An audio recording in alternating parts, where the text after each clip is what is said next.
Sandy Nurse, and I serve as chair to the Committee on Civil and Human Rights. This is my first hearing as chair for this committee, so I first want to thank our wonderful committee staff who were here at City Hall very late last night for helping me to get into shape on all things Civil and Human Rights Committee. And also thank you to my Deputy Chief of Staff, Fran, who is here supporting me as well. We are here with council members Lynn Schulman, Crystal Hudson, and I saw Shauna Abreu around. I want to congratulate you, Commissioner, on your appointment, and looking forward to working with you. And nice to meet you, Deputy Commissioner Nagash. Nagash, I got it right? Okay. Also looking forward to the discussion later with the Commission on Racial Equity with Executive Director Linda Tagani, and we'll hear also later from Logan Clark from the New York City Independent Budget Office. So to everyone else in the room, thank you for being here. Nice to meet you all. The charter reforms of 2022 established a biennial cycle of racial equity planning and reporting in conjunction with the city's budget planning process. This process is intended to connect racial equity commitments to quantifiable, outcome-oriented metrics, including resource allocation and consistent monitoring. In addition, the mayor and the mayor's Office of Equity and Racial Justice, also known as MOREJ, must issue a cost of living measure each year by March 31st. This measure is intended to provide a more realistic estimate of the cost of living in New York City compared to traditional cost of living measures, so as to enable the finalized city budget to more accurately account for New Yorkers' actual needs and struggles. Unfortunately, no racial equity plans or progress reports have ever been issued. In my opinion, it is one of the biggest failures of the Adams administration that he did not prioritize and produce these plans. The Commission on Racial Equity, or CORE, cannot fully perform its charter mandate without a comprehensive, transparent, and measurable set of REPs to evaluate. These charter reforms are intended to promote transparency and accountability for city government, and in not issuing them in a timely manner, we risk further damaging the trust the people of New York have in their government. While I recognize that the timing of this hearing means we are hearing from a brand new administration with new appointments, which has inherited the delays of the previous one, the Adams administration's failure to comply with the charter must not prevent a transparent examination of the city's budget preparations and negotiations for this year's budget. Today, this committee will be looking for an update from MOERJ on its progress in bringing the city into compliance with the charter. The city has been working on these plans for a while now, and there should be plenty of action items and recommendations that can be discussed today. Sharing this information is key to the transparency and accountability that are at the heart of the racial equity planning process. I also look forward to hearing from CORE about its plans and capacity to evaluate the fiscal year 2027 budget with or without access to the city's racial equity plans and true cost of living metric. I'm hoping we can have a productive and meaningful conversation about the progress and challenges of this process to better understand how we can work toward a more equitable city. I want to reiterate that I'm looking forward to working with everyone in this room. The goal is to get the plans. The goal is to achieve racial equity. I hope you can see the council as a partner on this and as a body to share in the problem solving where we have challenges. And I will now pass it to committee counsel to administer the oath. Good morning. Could you please raise your right hands? Do you swear to tell the truth, the whole truth, and nothing but the truth today before this committee? Yes. Oh, sorry. Yes. Thank you very much. You may begin.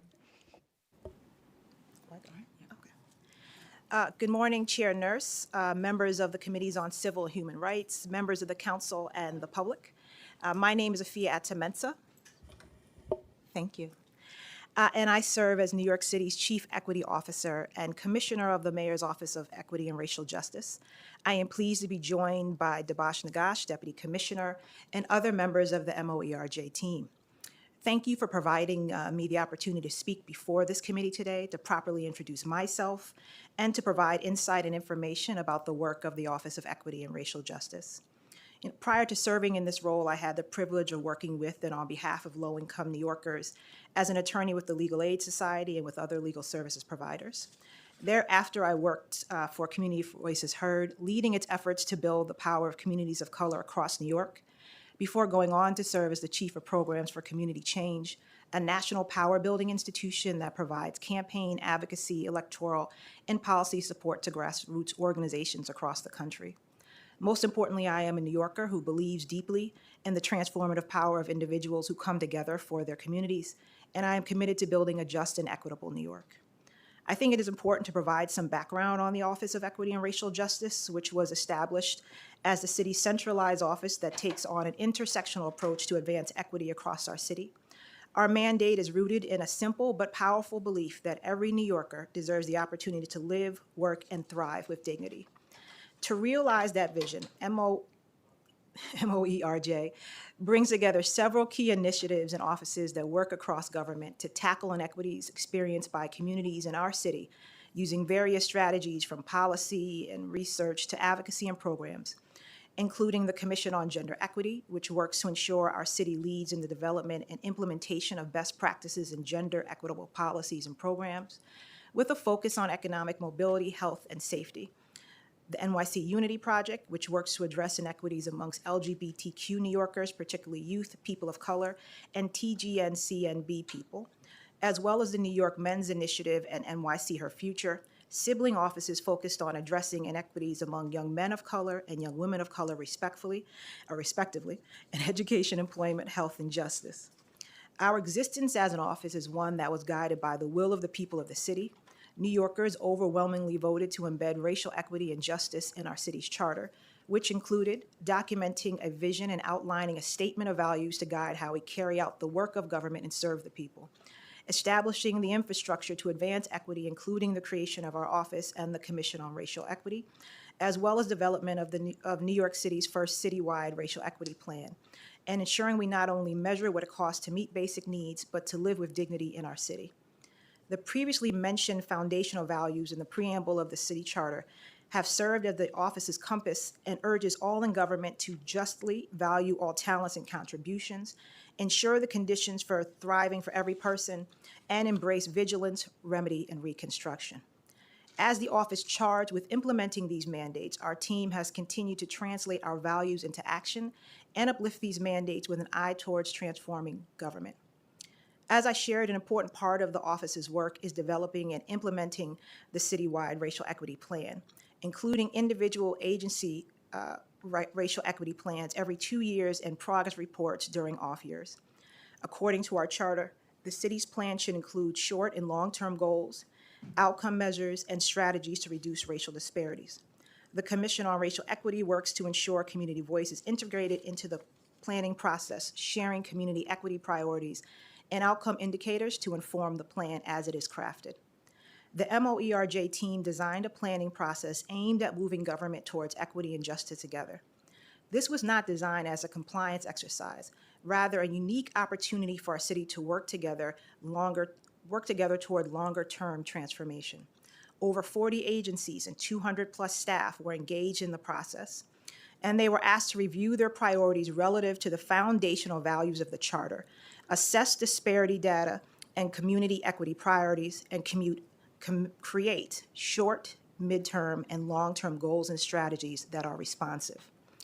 The office supported agencies throughout the process of developing plans, leading full-day training workshops, developing planning tools to guide the process, providing continuous support throughout the process, including dedicated office hours and one-on-one technical assistance. As a living and active plan, we aim to continue working together with city agencies and all stakeholders to upend the ways in which structural racism impacts our city. Now, prior to embarking on the citywide racial equity planning process that I previously described, the office set up a framework to guide the planning process and work to understand and build on existing equity work across the city, explore the approaches, successes, and challenges of other localities advancing equity, including Philadelphia, Dallas, and Chicago, and launch an advisory board to guide the implementation of the racial justice charter amendments, focusing on the citywide racial equity plan. The board convened over a dozen members, including local nonprofit leaders, civil rights trailblazers, and former government leaders who understand municipal operations. With that guidance and support, the office was committed to building the strategic framework necessary to not only advance equity, but support structural reform. This required the office to ensure the framework addressed the core levers of government so the plan is sustainable. This meant centering things like service delivery, staffing, contracting, and budgeting from inception.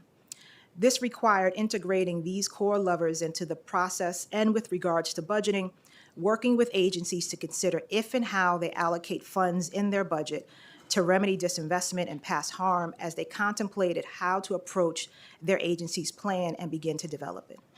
This can mean reallocating funds to meet the needs of historically marginalized communities, expanding services in key neighborhoods experiencing long-standing disparities, and more. Given this is a living process and we will continue to refine and add to work, MOERJ has also continued to engage in equity and budgeting discussions over the last year, including discussions with academic institutions like the New School on the development and implementation of equity and budgeting tools, as well as attending and participating in 2 events in 2025, co-hosted by the New School Institute on Race, Power, and Political Economy and the NYC Commission on Racial Equity. As we continue moving this process forward, we are committed to collaborating with our budget colleagues to integrate racial equity into the budgeting process by continuing to move city agencies to center equity in their own budget planning and decision-making, as new needs are just a fraction of the budget, and working with our city's budget office to review agency requests with a lens that evaluates if and how proposals advance equity. As the mayor shared on his 15th day in office, our administration is committed to releasing the city's first preliminary racial equity plan during his first 100 days in office.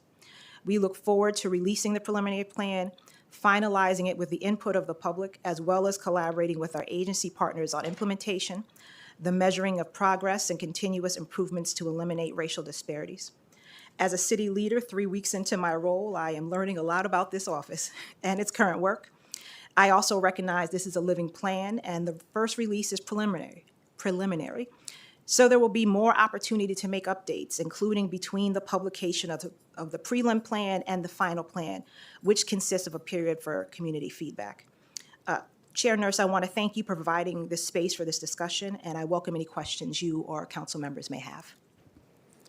Thank you so much, Commissioner. I'm also learning about your agency, so we're going to do this together. We're just going to start right off the bat, and if any council members have questions, just let me know. We'll throw you on the list. The previous administration, as we've said now, we know they have failed to produce the plans, but they did draft a complete preliminary racial equity plan. They cited that the city's law department as an impediment to releasing it. We're thankful that the mayor plans to release it soon. We're looking forward to that.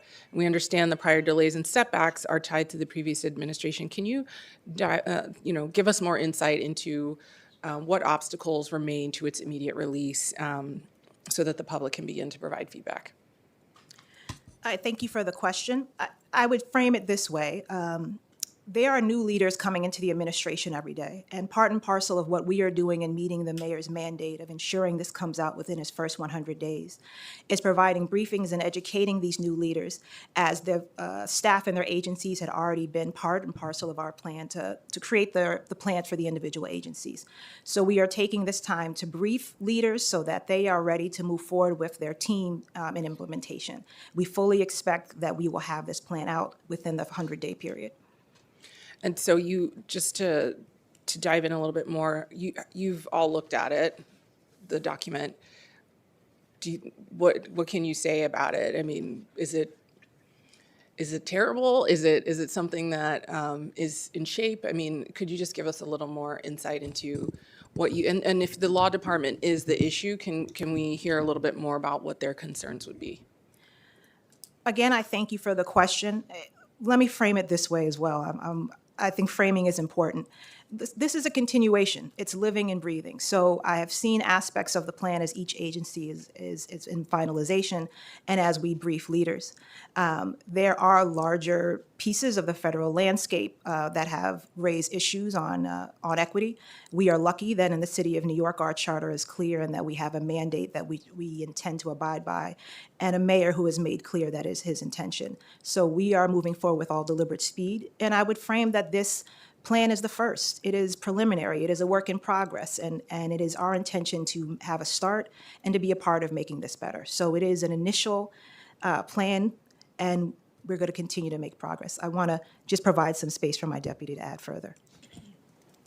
Yeah, thank you, Commissioner. I would just also add, the Commissioner mentioned, 200 staff across 40 plus agencies that have been working on this plan.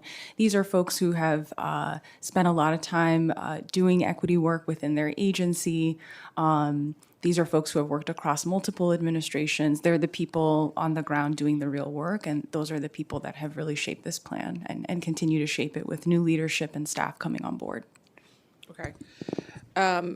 We can dive further into the plan in a little bit, but I do think understanding what the legal issues would be or what the law department's concerns would be helpful. We want to be partners in that, and we want to share in the problem. Sometimes we have problems with the law department too. So, it's helpful to clue us in. To your knowledge, what efforts have been undertaken so far to address the community equity priorities, even in the absence of citywide racial equity plans?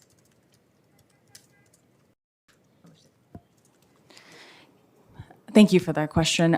So I would mention two things here. I think number one, when we began the racial equity planning process in 2024, we intentionally ensured that the draft the community equity priorities, which at the time were draft, were integrated into the assessment process with agencies. So they were reviewing, being briefed by the Commission on Racial Equity ahead of developing their plans.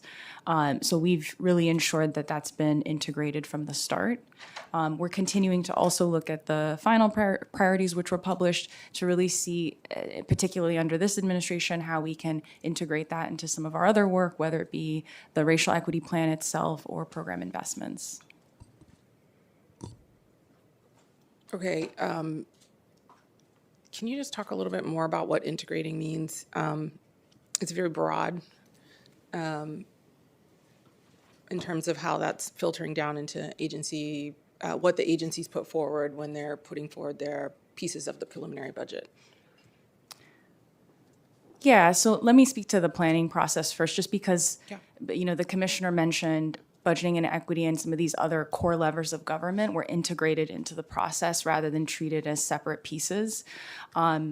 In the beginning of the planning process, prior to starting to draft any plans, we asked agencies to really look at a few things to ensure that prior to even drafting any ideas and outline for their plans, that they're considering some key pieces of information. And one of those things is the draft equity, community equity priorities. So prior to putting ideas to paper, making sure that they understand these are things that need to inform their plans before they're drafted.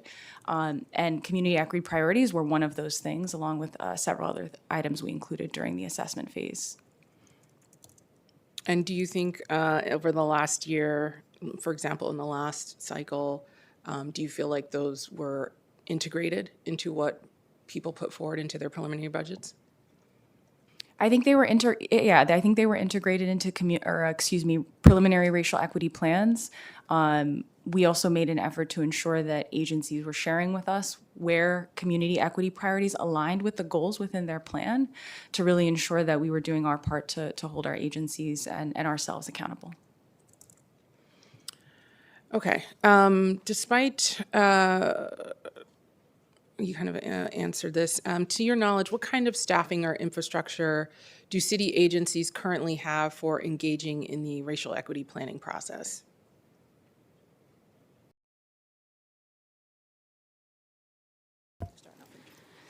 Yeah, I would, thank you for the question. At the beginning of the racial equity planning process, we intentionally made an effort to ensure that every agency formed a racial equity planning team.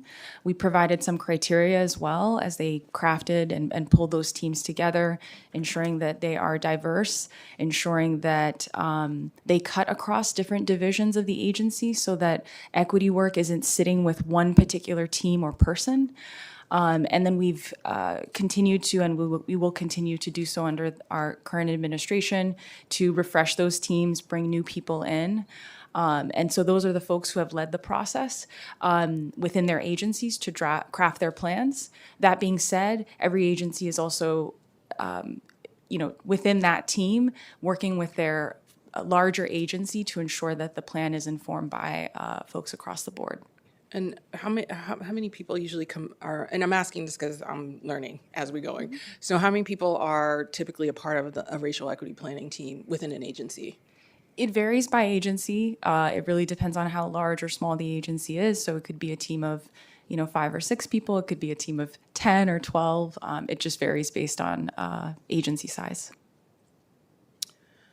Okay, and have the agencies been proactive in working with you all to develop racial equity plans, or do you set the interactions?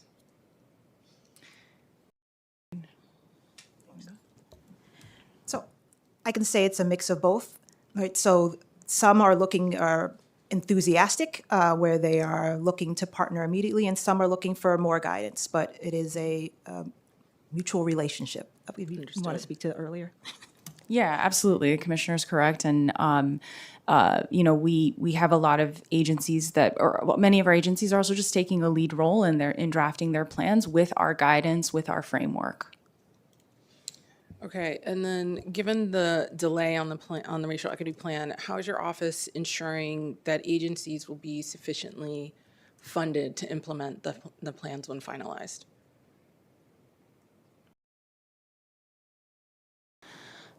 Thank you for the question. I'm going back to the start of the planning process because these are things that we have to, in order to achieve budget equity, we have to integrate these things at the start of the process rather than consider them as we move through the budget process. So as agencies were drafting their plans, we centered these, what we call core levers of government within our framework.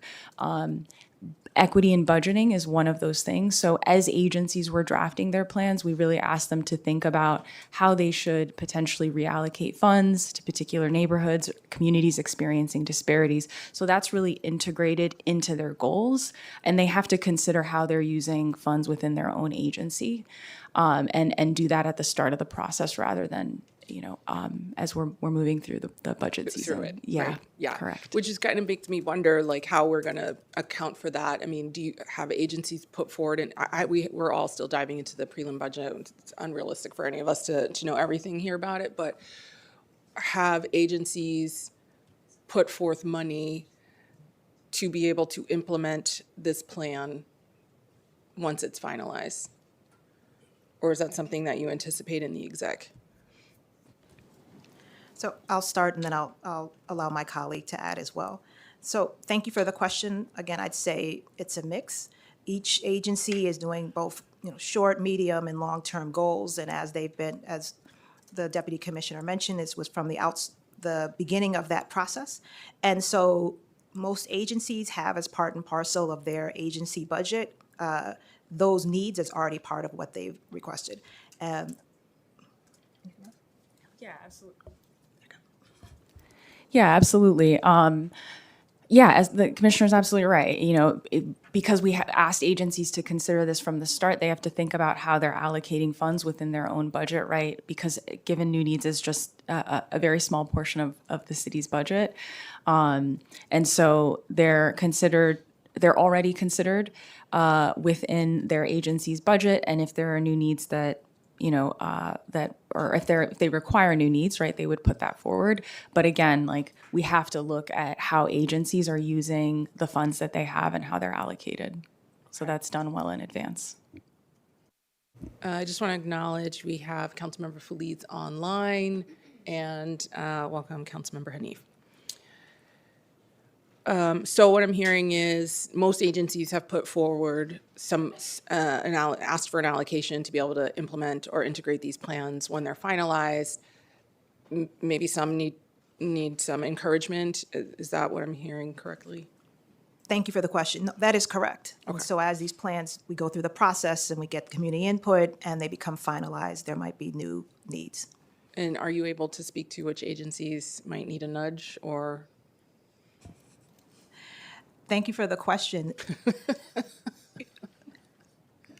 I would say, Chair, that as this is a living document, we will continue to learn in real time who needs some assistance, and I'm sure that we will make those needs clear at that time. Okay, we can revisit that in the prelim. I haven't had a full briefing either, so.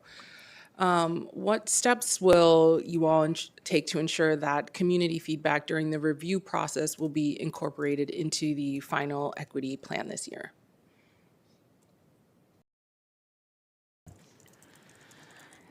Thank you. We're very excited about the community input that we expect to receive on the plan. We feel strongly that community input will actually strengthen the plan, and our aim is to ensure that as we receive that feedback, whether it comes through the Commission on Racial Equity, it comes to our office directly, it comes from elected officials, constituents, that we bring all of that together, review it directly with agencies, and then consider how during the review period we can make adjustments and modifications. I would also add that, to us, feedback isn't feedback around the racial equity plan is not necessarily set, has a set time frame. We should be accepting feedback during implementation with agencies as we're measuring progress and publishing that and sharing that progress. So, to us, it's not confined to a particular time frame. And do you It should be an ongoing feedback loop. all have any, and forgive me if I'm still, I'll say it for the last time, I'm still learning, but will you all be doing any separate activities from, for example, CORE in terms of soliciting feedback from New Yorkers? Thank you for the question. We, of course, respect and are excited about the work that CORE will be doing to engage the public. And we'll also be doing outreach, right, to ensure, as the deputy said, that we are getting input and comments at all levels and continuous and encouraging that. Okay. So that will be like digital outreach or in-person forums, public hearings. Do you have any idea what that might look like? So, Please. Yeah. so I'd say we would not be limited, right? The goal is to ensure that community are hearing this, giving their input, as the deputy said, to make this stronger, to help guide. So that is the whole point. So if online, in person, in whatever manner, mechanisms that will allow. And we'll be clearly learning and partnering with CORE, who will be taking a lead on engaging public. Okay.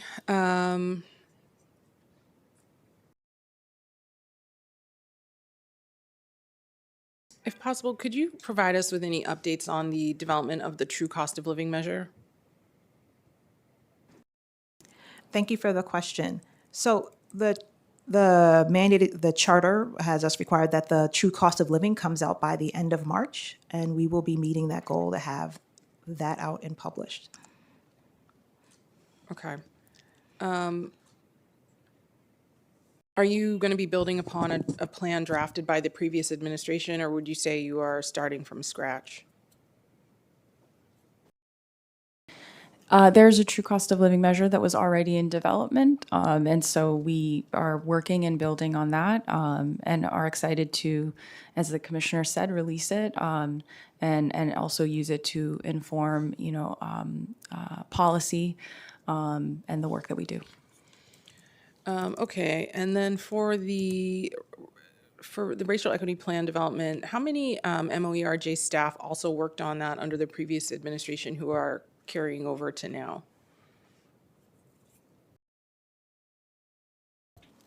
I'd estimate that it's roughly maybe a little under a dozen people. Okay. But I would also stress that, agency plans are not simply developed by our office, right? We create and craft the citywide plan, but the 40-plus agencies that have been involved in the process, they're driving their plans, driving plan creation as well as implementation. And so the racial equity plans that have been developed are not, simply developed by the 12 or, so people on our team. Okay, and are you in the process of expanding staff? And if so, do you have any openings or titles or hiring timelines? Thank you for the question. So we are in the process of hiring, but also, as I mentioned, coming into the office, looking at how we're structuring to both work smart and hard. So yes, we're hiring. Yes, there are some roles that will be posted shortly, but some are already up for policy analysts and program managers and things of that nature. Some work on the plan, some work across our other units, and for some of the other functions for MOERJ. Long story short, we're hiring. Okay, that's great. It's great to see more staff supporting and capacity supporting that work. We know that city agencies also vary hugely, not only in size and operational scope, but also in the kinds of equity issues that arise around the course of their work. What is the extent of MOERJ staff expertise in different agencies? For example, how many staff have backgrounds relating to policing or sanitation or contracting, public housing, parks, social services, et cetera? Thank you for the question. So our staff draws on years of experience across multiple sectors, including government, nonprofit, and private. And many team members also come to work with backgrounds of living and or working in communities facing historic and systemic inequalities. So such experience informs our understanding and their understanding of how policies decisions impact in communities differently. So our team has a wealth of experience, both in as well as lived experience. Please excuse me. Okay. Do we have, that's very general. Do we have any folks who have any particular experience to highlight here related to equity in these different issue areas, or? We do. We have staff members who have experience working at other agencies that are the very agencies that have created racial equity plans and will continue to work to implement those plans. We have staff members who have worked as part of larger organizations, external from the city, doing equity work and convening equity practitioners. So as the commissioner said, experience varies. But it's all helpful in informing plan development and implementation. Okay, and then do you have any MOERJ staff that have experience in relation to budget analysis or key budget-related processes? We do, yes. How many? May I get back to you on that? I want to give you an exact number, but we do have some staff members with background in budgeting. Okay, great.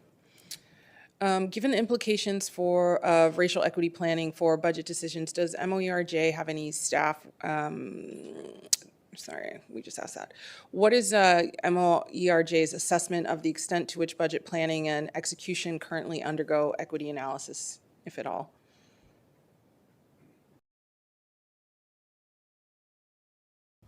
Sorry, can you repeat the question once more? What is MOERJ's assessment of the extent to which budget planning and execution currently undergo equity analysis, if at all? I think as the budget process moves forward, we'll continue to work with our budget colleagues to look at how equity is centered in the budget. But again, I really do want to emphasize that our focus can't just be this confined period of time. We have to work with agencies on how they and focus on how they allocate existing funds in order to ensure that budget equity can be achieved. So it's really a combination. Okay. In identifying performance and outcome indicators for citywide racial equity goals, the office is charged with developing standards for the disaggregation of data by race, gender, and ideally such additional categories as ethnicity, income, neighborhood, and socioeconomic status. Across which categories does the office plan to track or gauge disparities in outcomes, and how were these categories determined?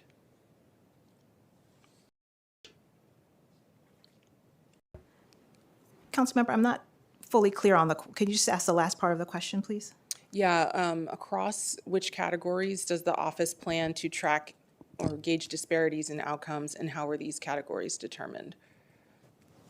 So I'll start and allow my colleague to come in. Right, so all of those areas of disaggregated data, as you mentioned, are part and parcel of what is being used. And so I'd say each agency, right, has their own special areas. So there's not an overall one size fits all. It's some of this is agency specific. And again, those have been part and parcel of, for some time, I've been working with members of our team in creating that. And do you feel that that you have enough publicly available information to conduct an equity analysis of the budget? Sorry, can you repeat that? Does it, in your view, does the city have enough publicly available data or information to conduct an equity analysis of the budget? I think the city can use the information that we have, but I would also just add that this work is ongoing, and so we can always continue to refine, identify gaps in data, and for us that should really be a focus across the city. I would also just add, in the first planning cycle, we considered existing data disaggregation policies as well, including Executive Order 45 and the Social Indicators Report, to really help us also just think about where are there data gaps, and where we can directly support agencies during the building of plans, but also to incorporate and expand on disaggregated data efforts. Okay. And do you plan to use, or have you used any data from the Mayor's Office for Economic Opportunity, such as their poverty measure or social indicator and equity reports? Sure. Thank you for the question. Yes, the office leverages disaggregated data from multiple sources, one of which being the Office of Economic Opportunity and the Poverty Tracker. Okay, great. Under the charter, CORE is entitled to 1 month's time to review and respond to the city's preliminary racial equity plan, so that both the plan and CORE's response to it may be taken into consideration by the council when reviewing the mayor's preliminary budget. In the absence of the plans, how will MOERJ ensure that CORE has the opportunity to engage with the FY 2027 budget process to review its consistency with the community equity priorities? I think we're happy to work with the Commission on Racial Equity in terms of just how they approach their review. We're open to that, to collaborating, and yeah.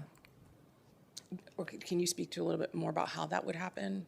I think we would Or they initiate it? I mean, I'm genuinely asking, I don't know. please go ahead. I don't know. So thank you for the question.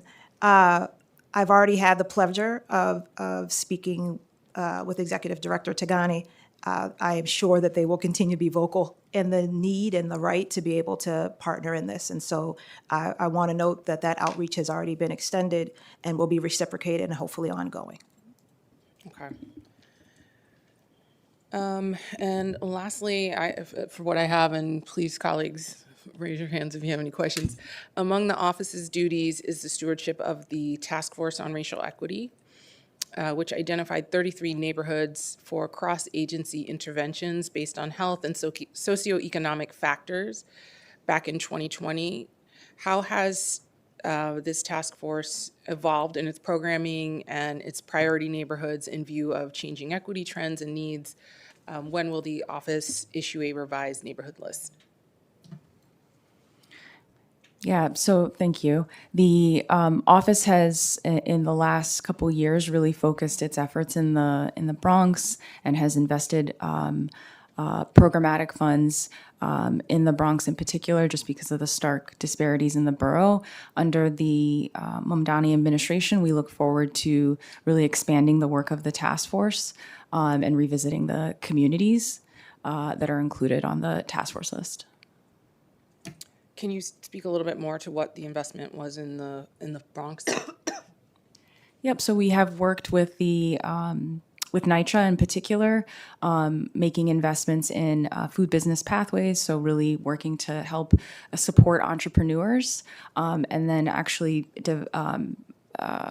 creating contracts with them to actually provide food to community members and help address food insecurity.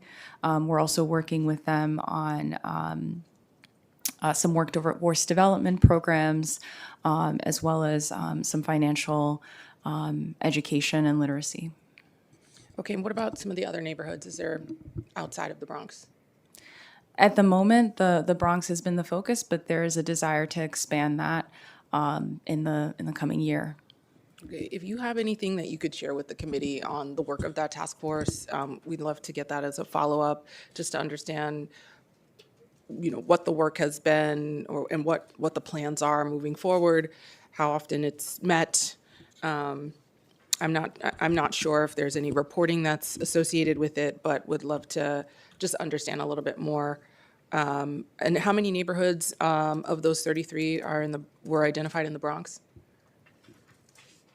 Let me get back to you on that. I want to get the exact number right. It's different in every borough, but I'm happy to Okay. follow up. Yeah, and just this task force has been ongoing for how many years? It was launched in in the spring of 2020, so it's Okay. been almost 6 years. And yeah, it would be really good to know why only the Bronx has been invested in, if there's 33 neighborhoods identified, and what we could do there to make that better. Absolutely, I'm happy to follow up. I do want to just mention that the Bronx has been the focus in the last few years. However, prior to that, upon the task force's launch and over the first 4 to 5 years, there were efforts, over 200 million invested in the midst and after the pandemic in a number of communities well outside of the Bronx. Okay. Yeah, just a little more information. Anything you could share would be course. great. I don't have any more questions for you all. Colleagues, do you have any questions for Councilmember Stevens? Well, you're on the list as number one. Okay. Good morning. How you guys doing? Well, I guess I'll just start with the task force stuff and just wanted some more details. I know you said that you guys were working in the Bronx and specifically on NYCHAs. Do you have a list of the NYCHAs in the Bronx that you've been working with? We've been working with the one of the central divisions within NYCHA, but we're happy to share a I list. haven't been working directly with the residents. It's been more through like the central, that's what you're saying? We've worked with, central agency staff. Our staff have volunteered and supported different efforts, so we've been on the ground. However, we've worked primarily with the NYCHA staff. That being said, I can follow up with a list of And different. so like you've been working with the NYCHA staff to then implement stuff in the Bronx and you don't know the list of NYCHAs that you've been working with? I can provide, if you're asking about a list of developments, I'm happy to follow up and provide a list of developments that have been impacted by our programs. Because that's like very general, right? I'm a Bronx member, and I'm concerned because I'm like, well, what does this look like, right? And so I would love more detail around like what NYCHAs you've been working with, and where they're located throughout the Bronx. I think that would be really helpful. And then also, I know you said it was like workforce development and financial literacy. Could you go into more detail about what that looks like? And you said you guys have been doing this work since 2020, correct?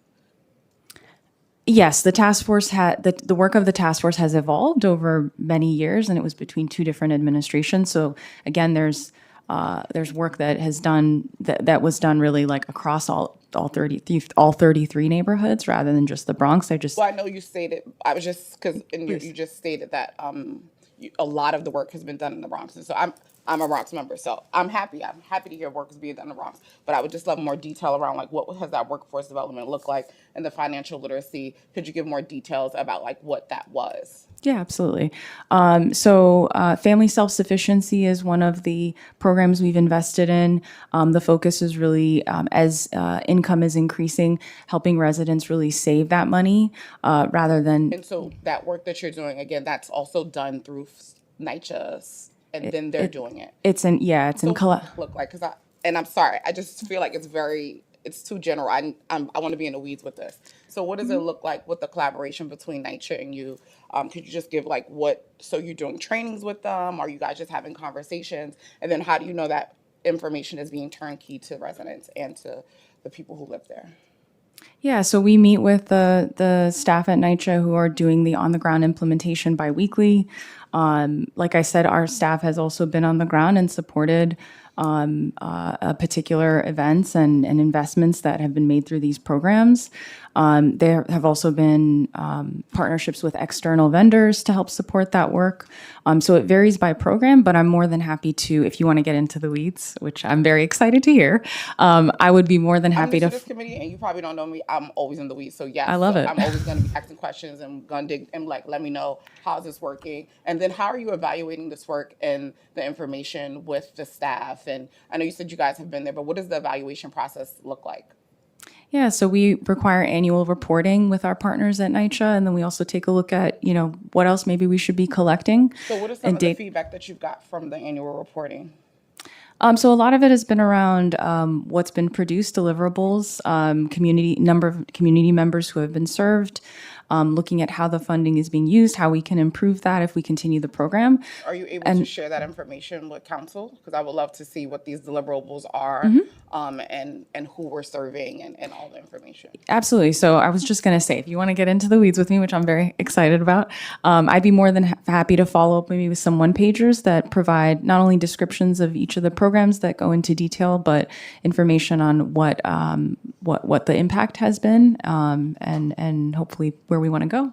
Yeah, absolutely. So I would love to see that report, and I'm sure the committee would love to see that as well, because I definitely would want to know like what that impact looks like, especially when it's saying that like a lot of the work has been done in the Bronx, and me being a Bronx member, not feeling it. So I'm like, well, what development you in it? Because I got a couple of NYCHAs. Would love to make sure my residents are also getting this additional support. Yeah. And my next question is just around. I know it was stated that.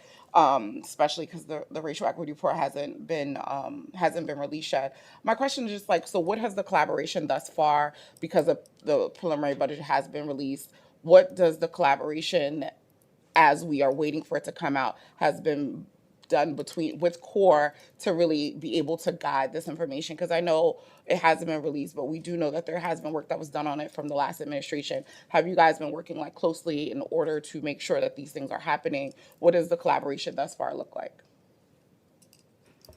Thank you for the question. So the collaboration has just started with an engagement and introduction to each other, and so I would see it as ongoing and needing to deepen, right? But I see collaboration as starting with an introduction, so that has happened.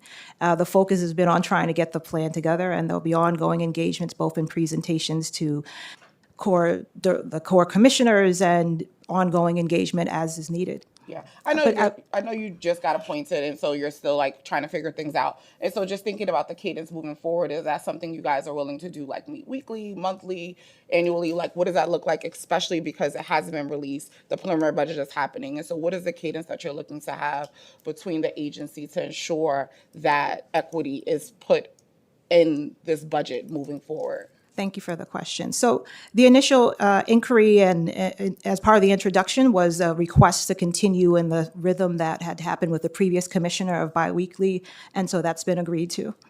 So you guys will be meeting with CORE biweekly, and would that be you and the agency? Is that also the MOX director who would be a part of these ongoing meetings to ensure that equity is being part of it and CORE can hold up their responsibility as being an oversight agency? Thank you for the question. So I'd say, one, The bare minimum are these biweekly meetings. And what I mean by that is I'm not sure who is part of those. I know I will be there. I know my deputy will be there. I And know, then she's like, girl, I can only be responsible for myself. I hear you. right. So, and then we'll build out from there. So I understand what I think is the intent and the importance of the question, and to ensure that this is not just like a theory that something is happening, but I also want to say we are not dogmatic to, I meant my thing, I said, right, like this is going to be built. And so the minimum is the biweekly conversations, and whatever comes out of those conversations of what's needed, the parties who are part of those conversations will make decisions therein and moved accordingly.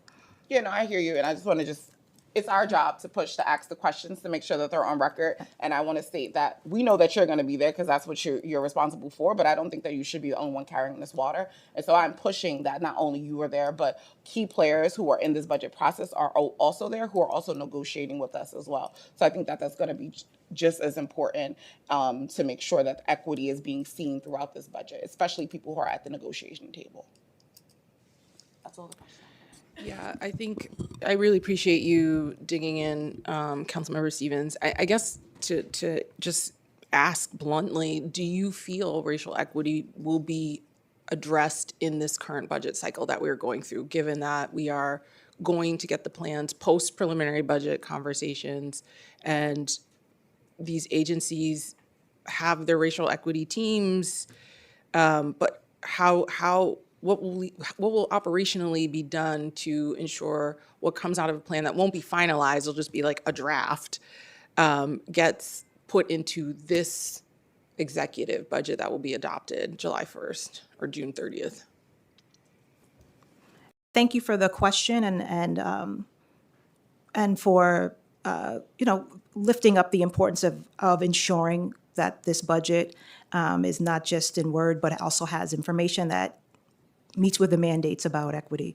And so part of what I can do is restate what was early said about even in the process within the different agencies, right? So that it's not just at the last stage, but as part and parcel of how they are looking on implementation, so that budget equity and budgeting is throughout. And as the preliminary plan is released and input is sought, there'll be changes, and that we are part of our role is to ensure and to work together to ensure that there is funding that meets the demands of what's outlined by the agencies. So what I know is that this process has already started, and I'm also well aware that there will be, as it should be, accountability from the council and others to ensure that we go as far as we can and to be pushed further. Okay. Councilmember Hanif? Thank you, Chair Nurse, and hi, it's great to see you. Thank you for being here with us. I'd like to first start off, and maybe this was answered because I was late. What specific components of the racial equity planning process are currently delayed, and which agencies have failed to meet those benchmarks? Thank you for the question. So let me just step back for pieces of my earlier testimony. No agencies have failed to meet anything, so I want to just take a framing of fault. We are moving forward under the mandate that the mayor laid of having the plan out within the first 100 days. And so all of the agencies are continuing to move forward, As new leaders are joining the administration, we are updating and briefing them so that those leaders are ready to implement the plans that the staff on the respective agency teams have started, and in working to finalize those plans. Could you just clarify the piece about agencies not failing? What are the agencies supposed to do? Could you just walk me through the role of the agencies in terms of getting that process? I'll start and then I'll let my colleague continue. Thank you for the question. My response of not failing is a response to your who's not meeting. So I wanted to make clear that no agency has been delayed or is doing something. Got it. That was what I was referring to. Like you're saying agencies are on track. They've delivered. Correct. And then, did you want to add anything? Okay. Okay, great. For the community engagement cycle, could you share what percentage of participants are from historically under-resourced neighborhoods and how you're ensuring accessibility, particularly for folks with disabilities, language access issues, childcare needs? Yeah, I would just start by saying the Commission on Racial Equity really leads the process on community engagement. I know that the executive director and chair will be up here soon speaking to that. But as the commissioner said, we look forward to also receiving feedback directly from the public. And we look forward to taking that feedback and ensuring that it informs the road to the final plan. And then I'd like to know if any program was redesigned or defunded because it was found to exacerbate inequities. Sorry, can you repeat the question? Were any programs defunded or redesigned because inequities were found? Within the are you referencing the racial equity plan, if you don't mind me asking? Yeah. Well, the plan is, has been something that's in development and not something that has been released quite yet. But there's nothing that, we are aware of that's been defunded. But like I said, the plan is a document. It's a living, breathing document. It's in development. And that's something we can continue to evaluate upon its release and I implementation. guess I'll clarify. What will the racial equity report entail? What will be in the report? And is there a goal for making changes within agencies, specific programs, or where inequities were found?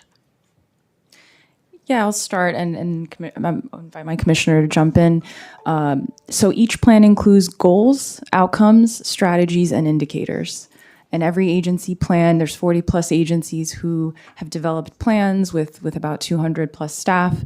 And each plan will have goals, outcomes, strategies to implement those, strategies for implementation, as well as indicators. There will be opportunity not only through the community engagement process to hear from the public to ensure that it informs the plans, but we expect as well during implementation, our office as well as agencies will be receiving feedback and see that as, there's an ongoing feedback loop. Got it. So right now, it's not like an evaluation of Correct. city agencies. The city agencies are preparing their plan.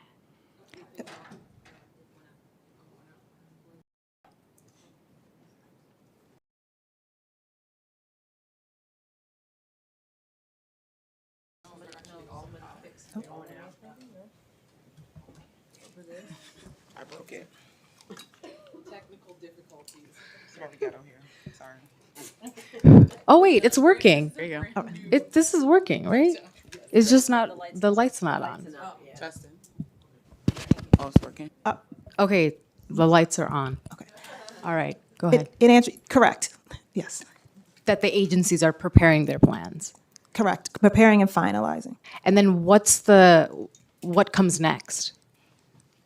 So the preliminary plan is released, and then there's the public process for input and engagement, and then taking that input and engagement, a final plan is made. And the engagement is trying to obtain what kind of information?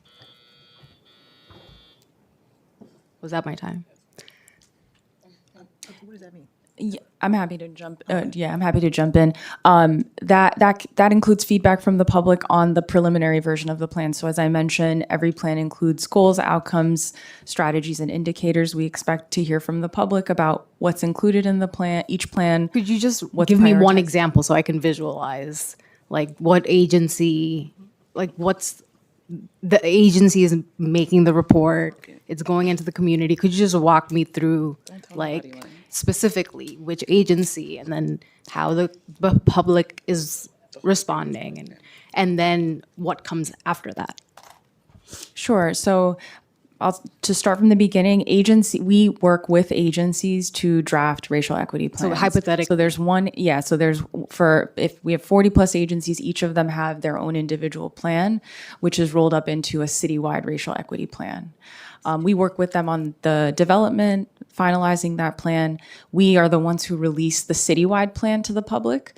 And then the Commission on Racial Equity, who I know you guys will hear from, will step in also and over a 30-day period collect and share public feedback as well as their feedback with the administration, the council.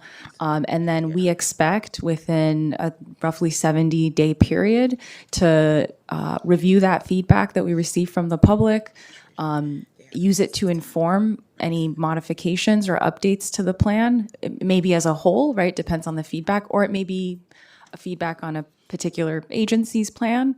And then we use that feedback to inform any updates, issue a final plan. The commission also provides an evaluation of the final plan, and then we continue with implementation. So feedback can, this is our first time going through the process, right? So Which is why I'm very curious. Yeah, we don't know. Could you like hypothetically say it's small businesses? Could you name an agency that like walk me through what exactly is one agency doing? So the Among plan, the 40 agencies, could you Yeah. just name some agencies that are going to be, are already a part of the process? yeah, if it works for you, because we have 40 plus agencies part Yeah. of this process, I'm happy to share agencies that are part of the process and share a list if that's helpful following this hearing. We have, Because I'm trying to understand, like, when the final plan is produced, what is it informing?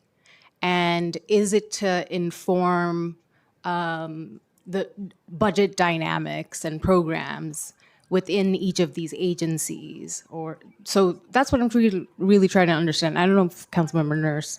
I hear what you're saying. The question is, small business services, this is what's out of their racial equity plan. The community has responded, has given you feedback, you've amended it. Now the plan is out. What will be different in small business services, if you could say like what an expected change would be? So Thank you. thank you. Thank you for the question. Thank you for the clarifications. Thank you all for your patience in our answering this.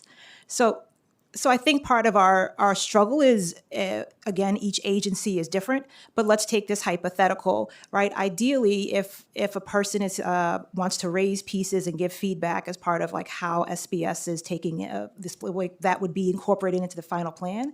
And that would have either some shift or dynamic to how their process or their programs are implemented, right? But this is all part and parcel of an ongoing process. And so the goals are from each of the agencies rather, deal with how their programs are implemented, how they engage and deal with New Yorkers. So some aspects may be about how and resources are distributed, if it's about subgranting, how programs are being done. So it is on a case-by-case basis.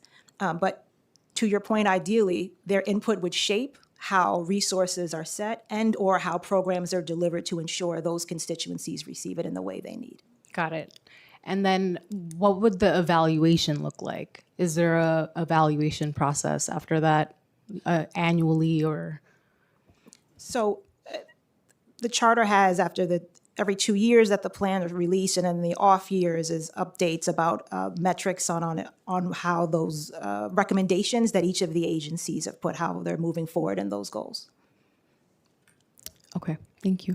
No, that's really helpful. Thank you for that line of questioning. I wanted to recognize, we have some dignitaries in the House. Former Ambassador of Grenada, Aiden Pursue, is here with us. Thank you for joining us. Oh. Oh. Okay, well, blame the public advocate because I'm reading what's on this Post-it, okay? I told him I'm not learned. And former Assembly member Roger Green. Thank you for being here. And actually, I don't have any other questions on deck, so I'm going to give the floor to the public advocate to make a statement. Thank you so much, Madam Chair, and my apology. I mentioned the ambassador's brother by accident. I mixed them up. They do look alike, but I knew it was him. My bad. Thanks again and for giving me an opportunity to say an opening statement in the middle of the hearing. I appreciate it. I appreciate you. As mentioned, my name is Jamani Williams, public advocate for the City of New York. I want to thank Chair Nurse and the members of the Committee on Civil and Human Rights for holding this very important hearing. And I'm excited to see Commissioner Afia Atamensa and Deputy Commissioner here as well. I'm glad to see you in those positions. And I'm also glad to see members of CORE here as well, Commissioner and their members. We, the people of New York City, declare that our city is a multiracial democracy and that our diversity is our strength. So begins the preamble to New York City's charter, the document that declares our city's fundamental values and governmental functions. In 2022, New Yorkers voted overwhelmingly to add this preamble to the charter, which continues. We strive to be a city where equity and inclusiveness, community empowerment, accessibility, and opportunity for every New Yorker are the unwavering standards to which we are held accountable in all aspects of our governance. And again, I know some of this was probably covered. I just want to make sure my name was attached to these words as well, so I appreciate the opportunity. On the same day in 2022, New York City voters codified the Independent Commission of Racial Equity Core and a true cost of living metric, which together aim to put the values articulated in the charter preamble into practice. This tasked the mayor with developing and releasing biannual racial equity plans and true cost of living metric by mid-2024 and updating these plans every 2 years to align with the release of the preliminary city budget. Unfortunately, the previous mayor, who I believe intentionally, failed to live up to his charter mandated obligation and released neither. By now, we should have the original and updated versions of both the plans and metrics. Instead, CORE had to sue the previous administration over its illegal and immoral failures, one of many. Two independent organizations, the Federation of Protestant Welfare Agencies and the Urban Institute, took it upon themselves to create a true cost of economic security, or TSES, metric that reflects many aspects of the charter mandated measures. Following the TCES measure, the median New York City family with children would have to earn $165,300 per year to be economically secure. This is $52,600 more than the median New York City family actually makes. This already enormous disparity is even worse for New Yorkers of more color. Using the TCES metric, 43% of white New Yorkers are economically insecure, but for Asian, Black, and Latino New Yorkers, that percentage stands at 63%, 68%, and 78% respectively.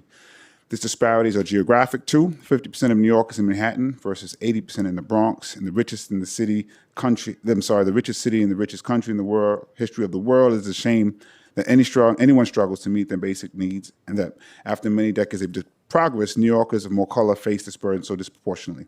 It will take a whole of government approach to shrink racial and economic disparities, ensuring every New Yorker can comfortably access their basic needs.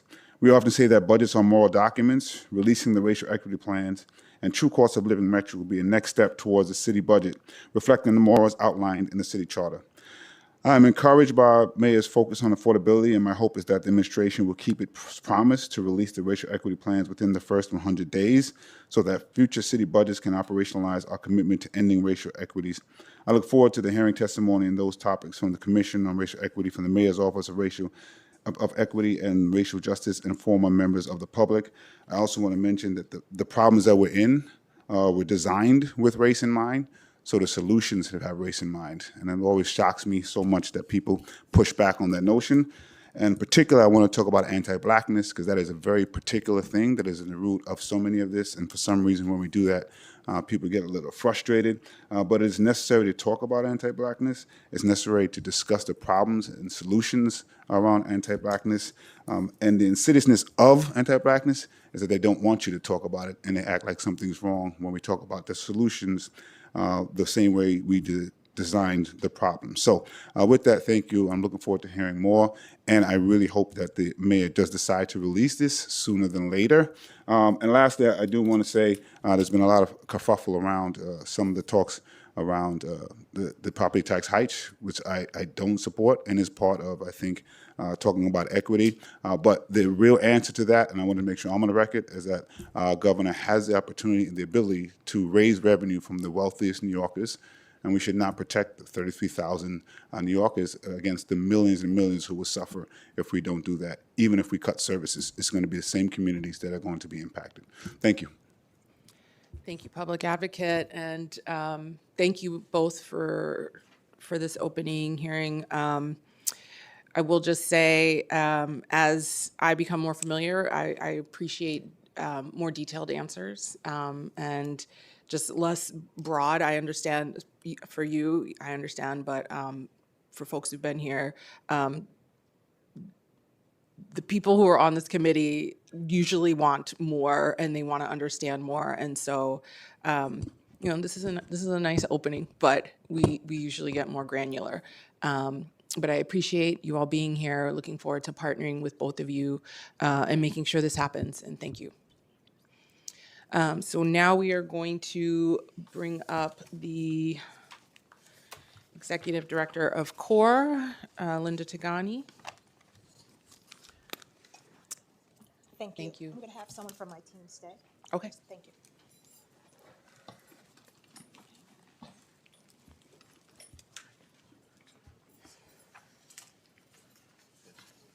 And I will now turn it to the committee council to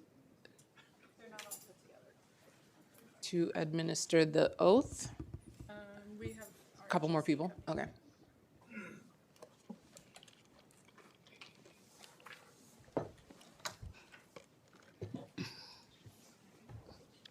And I don't have everyone's names here, but I will. Okay. Thank you. Oh, there it is. Good morning. If everyone could raise their right hands, please. Do you swear to tell the truth, the whole truth, and nothing but the truth before this committee? Yes. Thank you very much. Please begin. Great. Okay, good morning, Chair and members of the Civil and Human Rights Committee. My name is Linda Tajani, and I have the honor of serving as the Chair and Executive Director for the New York City Commission on Racial Equity. I lead CORE in partnership with 13 commissioners and 15 staff members. New York City CORE is a product of the 2022 ballot measure that introduced to redress longstanding racial disparities in power, access, and opportunity. And that's enabled and perpetuated, whether by design or implementation or impact, through city laws, regulations, policies, and practices. To approach this goal, the Racial Justice Commission proposed that a body be established for the purpose of holding government accountable for advancing racial equity and increasing community voice to influence city decision-making through the development of priorities for racial equity in government operations. New York City CORE exercises this accountability function first and foremost through oversight of a citywide racial equity plan, outlining goals and strategies for reducing racial disparities in social and economic well-being. Among other requirements, the plan is meant to map existing needs by neighborhood so that individual agencies can target services and policies accordingly. The data furnished by the Racial Equity Plan should provide the public with the information necessary to enable community members to hold agencies publicly accountable for progress. A year ago, I sat here and reported in detail on New York City CORE's role in and efforts to advance the 2024 and 2025 racial equity planning cycle. I described the delays in launching and staffing the commission and New York City CORE's determination to initiate the planning process through the development of community equity priorities in consultation with over 4,000 New Yorkers. And I urged the city to honor the will of the electorate and the letter of the law by releasing the long overdue inaugural racial equity plan. Since then, not only has the 2024 and 2025 plan failed to materialize, but this dereliction has set a precedent for inaction that continues to this day with the city's violation of its duty to release the preliminary plan for 2026 and 2027. In what has become a regrettable pattern, New York City CORE has once again met its obligation to propose priorities based on needs voiced by community members historically underrepresented in or underserved by government, and to suggest metrics for tracking the outcomes they seek. In addition to standardizing the process through which we partner with community groups to solicit such input, we expanded the scale of our outreach, doubling our survey response yield to just short of 10,000 New Yorkers. Our timely release of the community equity priorities, however, failed to prompt either the previous or the current administration to incorporate these priorities into a plan comprising citywide goals and strategies to improve racial equity throughout city government's policymaking, operations, and workforce, including the equitable distribution of benefits, of support services, and of environmental burdens by neighborhood, as required by the charter. While I appreciate Mayor Mamdani's acknowledgement of the previous administration's negligence in this regard and his accompanying commitment to releasing the preliminary plan in mid-April, I must respectfully reiterate that this departure from the charter prescribed timeline undermines the central purpose of racial equity planning process. To align the city's spending priorities with the needs voiced and outcomes sought by its most ill-served communities, or as we refer to them as at New York City Core, as communities harmed by racism and social injustice. It bears noting that the same principle of universal bounty driving the mayor's affordability platform also undergirds New York City Core's mandate to monitor the city's progress in delivering to all residents the power, access, and opportunities they need to thrive. In fact, our 2026 community engagement cycle revealed that the cost of basic needs as quality food, transportation, healthcare, and housing to be the most urgent of all equity priorities, a finding reinforced through the published data on existing racial disparities in access to these resources.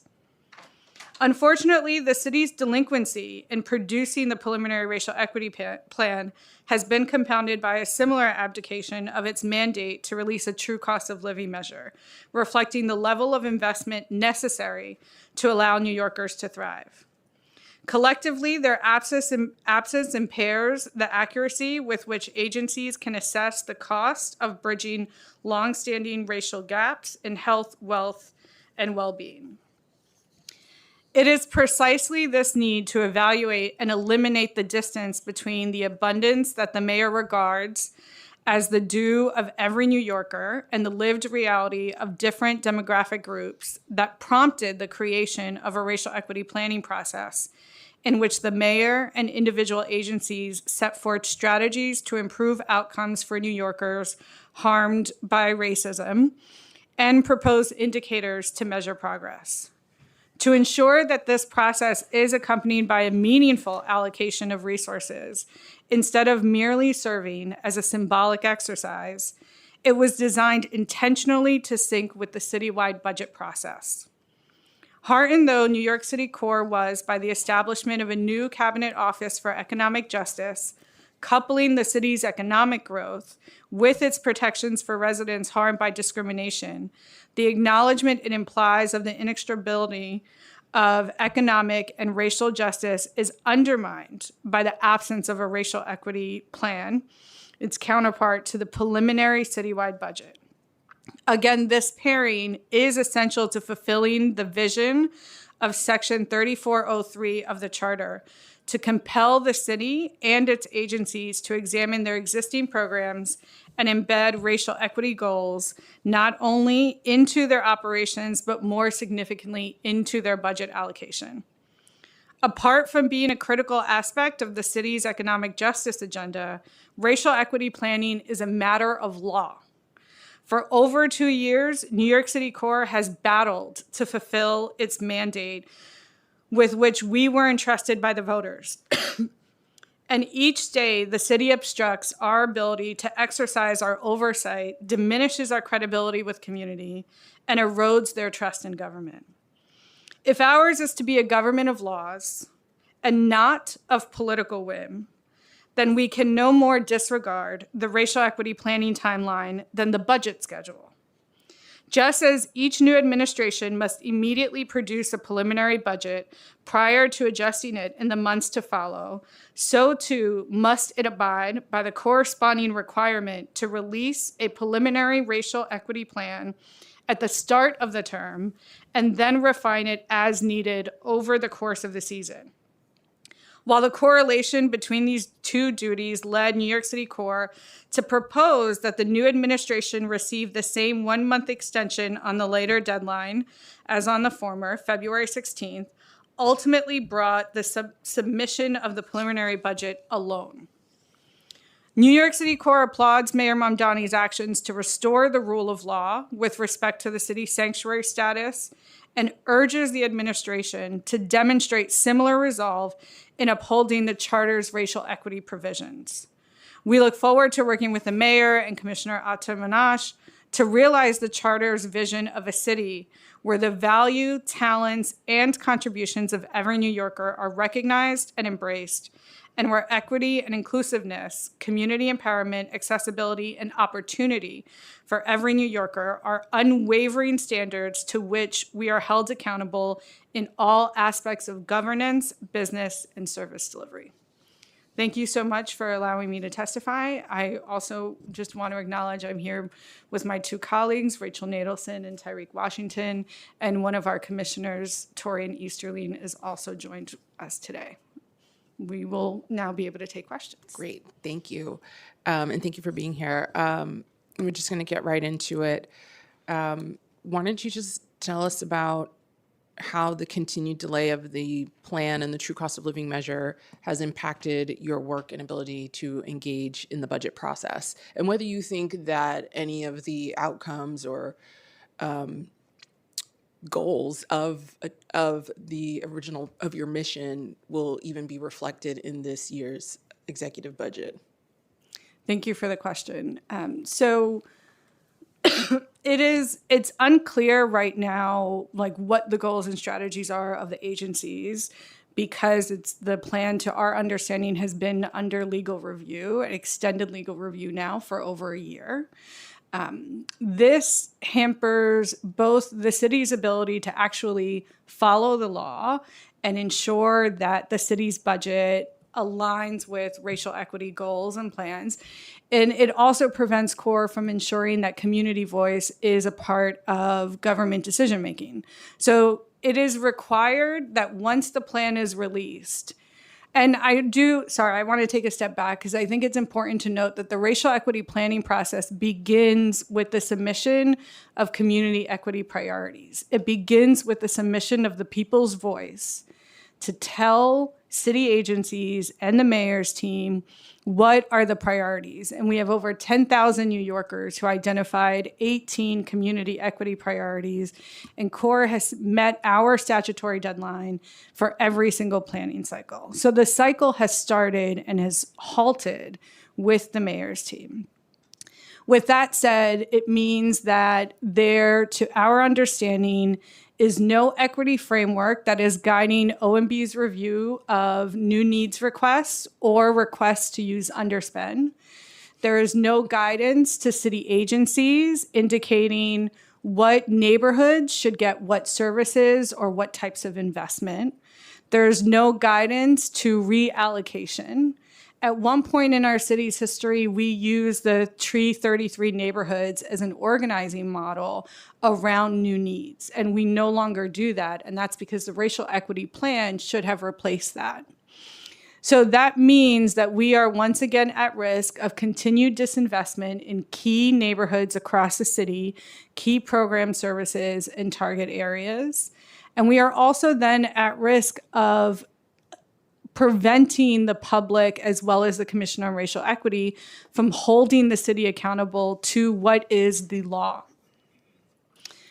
It is required that the city look at investments per neighborhoods on a hyper-local level, and to our understanding, there is no framework or process that OMB or city agencies are using at the current moment to do that work.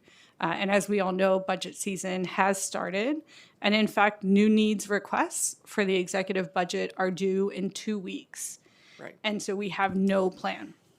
Right. And so I understand there's a new administration, and I agree with you. It's unclear to me I'm still trying to figure out how all the mechanisms work, but it's unclear to me what what interactions are happening within these agencies to come up with a, how we're going to quickly, when the plan is released, quickly integrate recommendations or proposals into the executive budget. Can you provide any update on how you all have started working with MOERJ since the new year? Sure. So just as Commissioner Atamanash said, we have met and spoken now a few times. I have also worked closely with her deputy when her deputy worked with under Sadia Sherman. Excuse me. We are in the early process of our relationship. We are going to be meeting bi-weekly. I have shared with her our concerns around the lengthy legal review and the fact that the charter does not actually call for a legal review, that this is in fact a draft plan. It is intended to be adjusted, edited, particularly by the people's voice, which is right now being prevented. And so we have shared our concerns about what has happened previously. I have shared information on the lawsuit. The lawsuit is still an active lawsuit. And so we are hoping that we are able to resolve this with a release of the plan. Did you ever receive a memo or some kind of legal briefing on why they opted for the law department to do a review? We've Of the never drafted received plan. anything in Any writing on rationale? why they opted. Okay.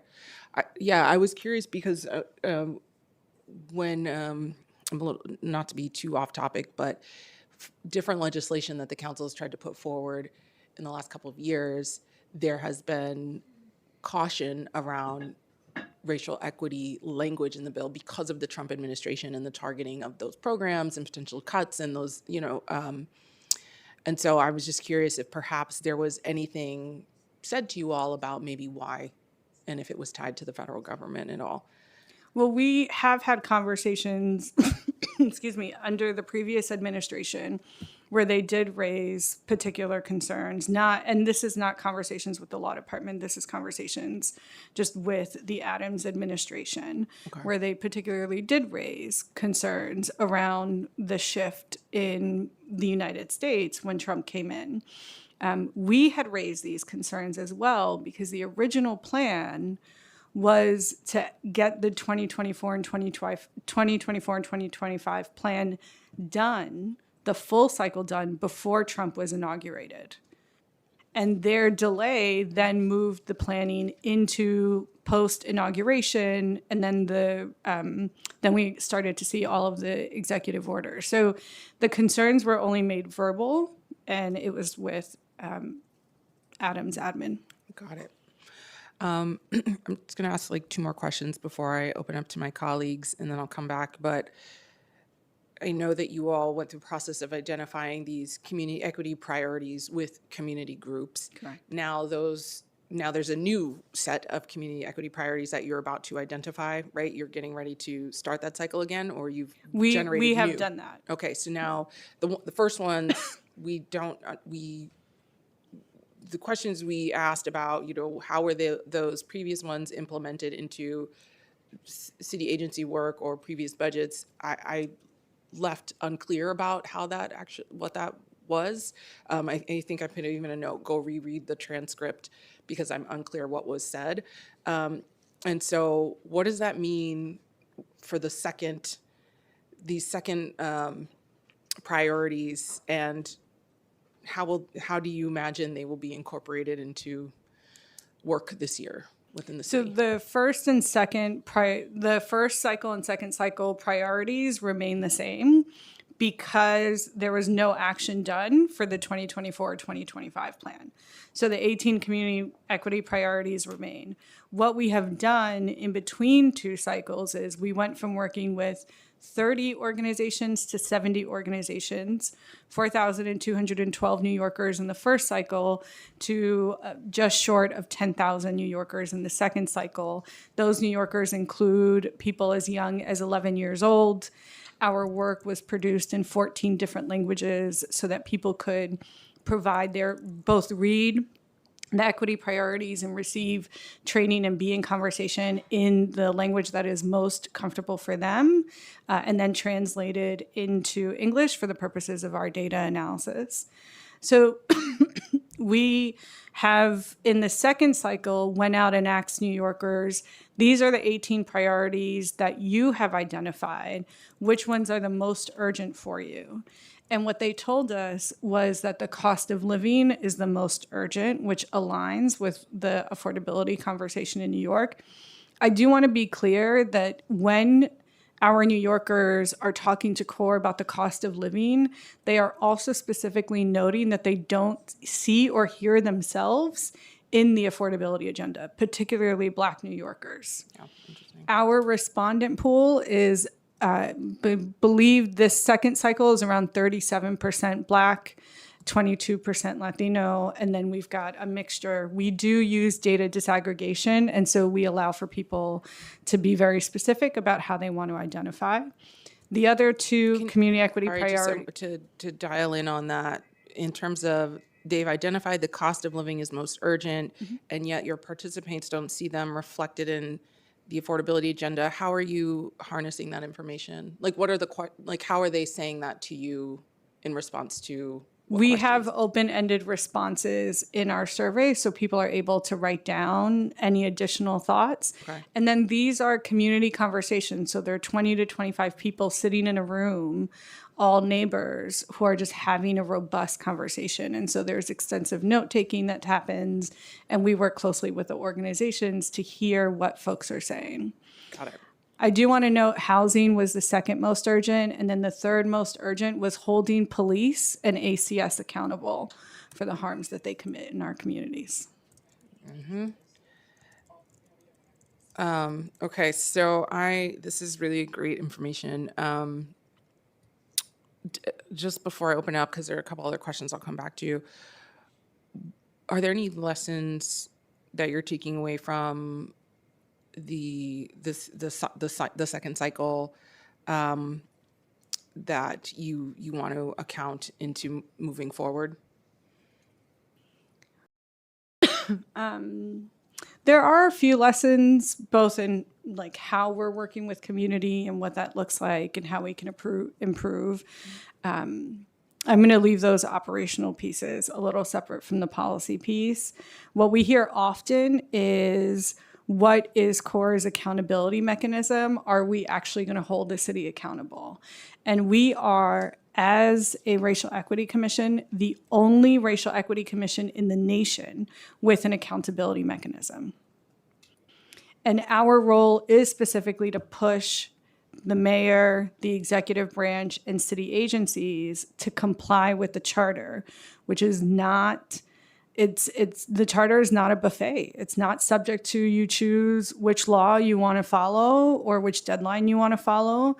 These deadlines are statutory, and so they must be complied with. And so what I feel like happens whenever we go out into community is they ask us, well, how is the administration actually moving forward and hearing our voice? If we are the accountability body, what does that look like in day-to-day government work?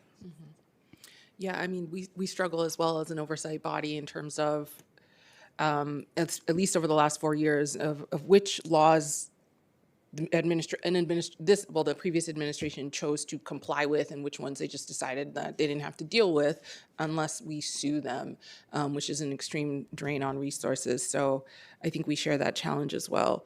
I'm going to open it up to my colleagues for questions. I saw Councilmember Hanif had a question, and if anyone else has, please flag for me. Okay, so, well, one, thank you for being here and just illuminating more on what is just a big failure. So if the plan's not finalized, are agencies required to follow any alternative equity plan or? To my understanding, there is no alternative equity plan outlined in the charter that they would be forced to follow. And so if the plan is not finalized, they can continue to hold the work. And not be forced to enact equity in their work at all. And then for when the plan goes into effect, what would happen if an agency doesn't comply? That's a great question. So if an agency doesn't comply, our work is to monitor the implementation of the work and really to raise community voices and bring people to do the push and the accountability work that they need to do. It's not just CORE that would be coming to, whether it is protesting in the streets, whether it is coming back to city council, whether it is meeting with the administration, meeting with the city agency. I think there are a lot of different accountability mechanisms that can happen. But I do want to be clear, it's not only CORE that would be doing that work, it would also be the voice of the people. Again, we have over 10,000 New Yorkers that participated in this work, and each of them receive services from various city agencies. And so they are also looking to show up and be there to push the city agencies to do their work. Absolutely. So without a finalized racial equity plan, how is OMB evaluating budget proposals to reduce disparities? I don't know if OMB is doing that work. I just wanted that on the record. And then finally, the piece about community accountability, because the community has participated in several engagement cycles. What are we saying? What are we telling residents who know either that the report hasn't come out or that there's no plan, or that without the plan, there's no alternative that is baseline that agencies are following, and the disparities, of course, are continuing because they are reporting through 311 or to their elected official, what have you. Greatly appreciate that question, and this is where we have to be very honest in this particular moment. I'm grateful for the leadership that our chairperson has provided, because again, to reinforce this was something that CORE came out of a painful reality in a particular time, specifically out of the killing of murder of George Floyd, right? And so it's in that context that the community, particularly Black New Yorkers specifically, wanted this level of duality that happened, this inside-outside strategy, with CORE being an independent agency holding accountability. And so our push here at this hearing is also to recognize the administration is new, right? And so you want to have this level of grace and not to be adversarial at all, but also understand that there were so many that laid that kind of foundation. And so it has been the community that has been ultimately saying, where's the plan?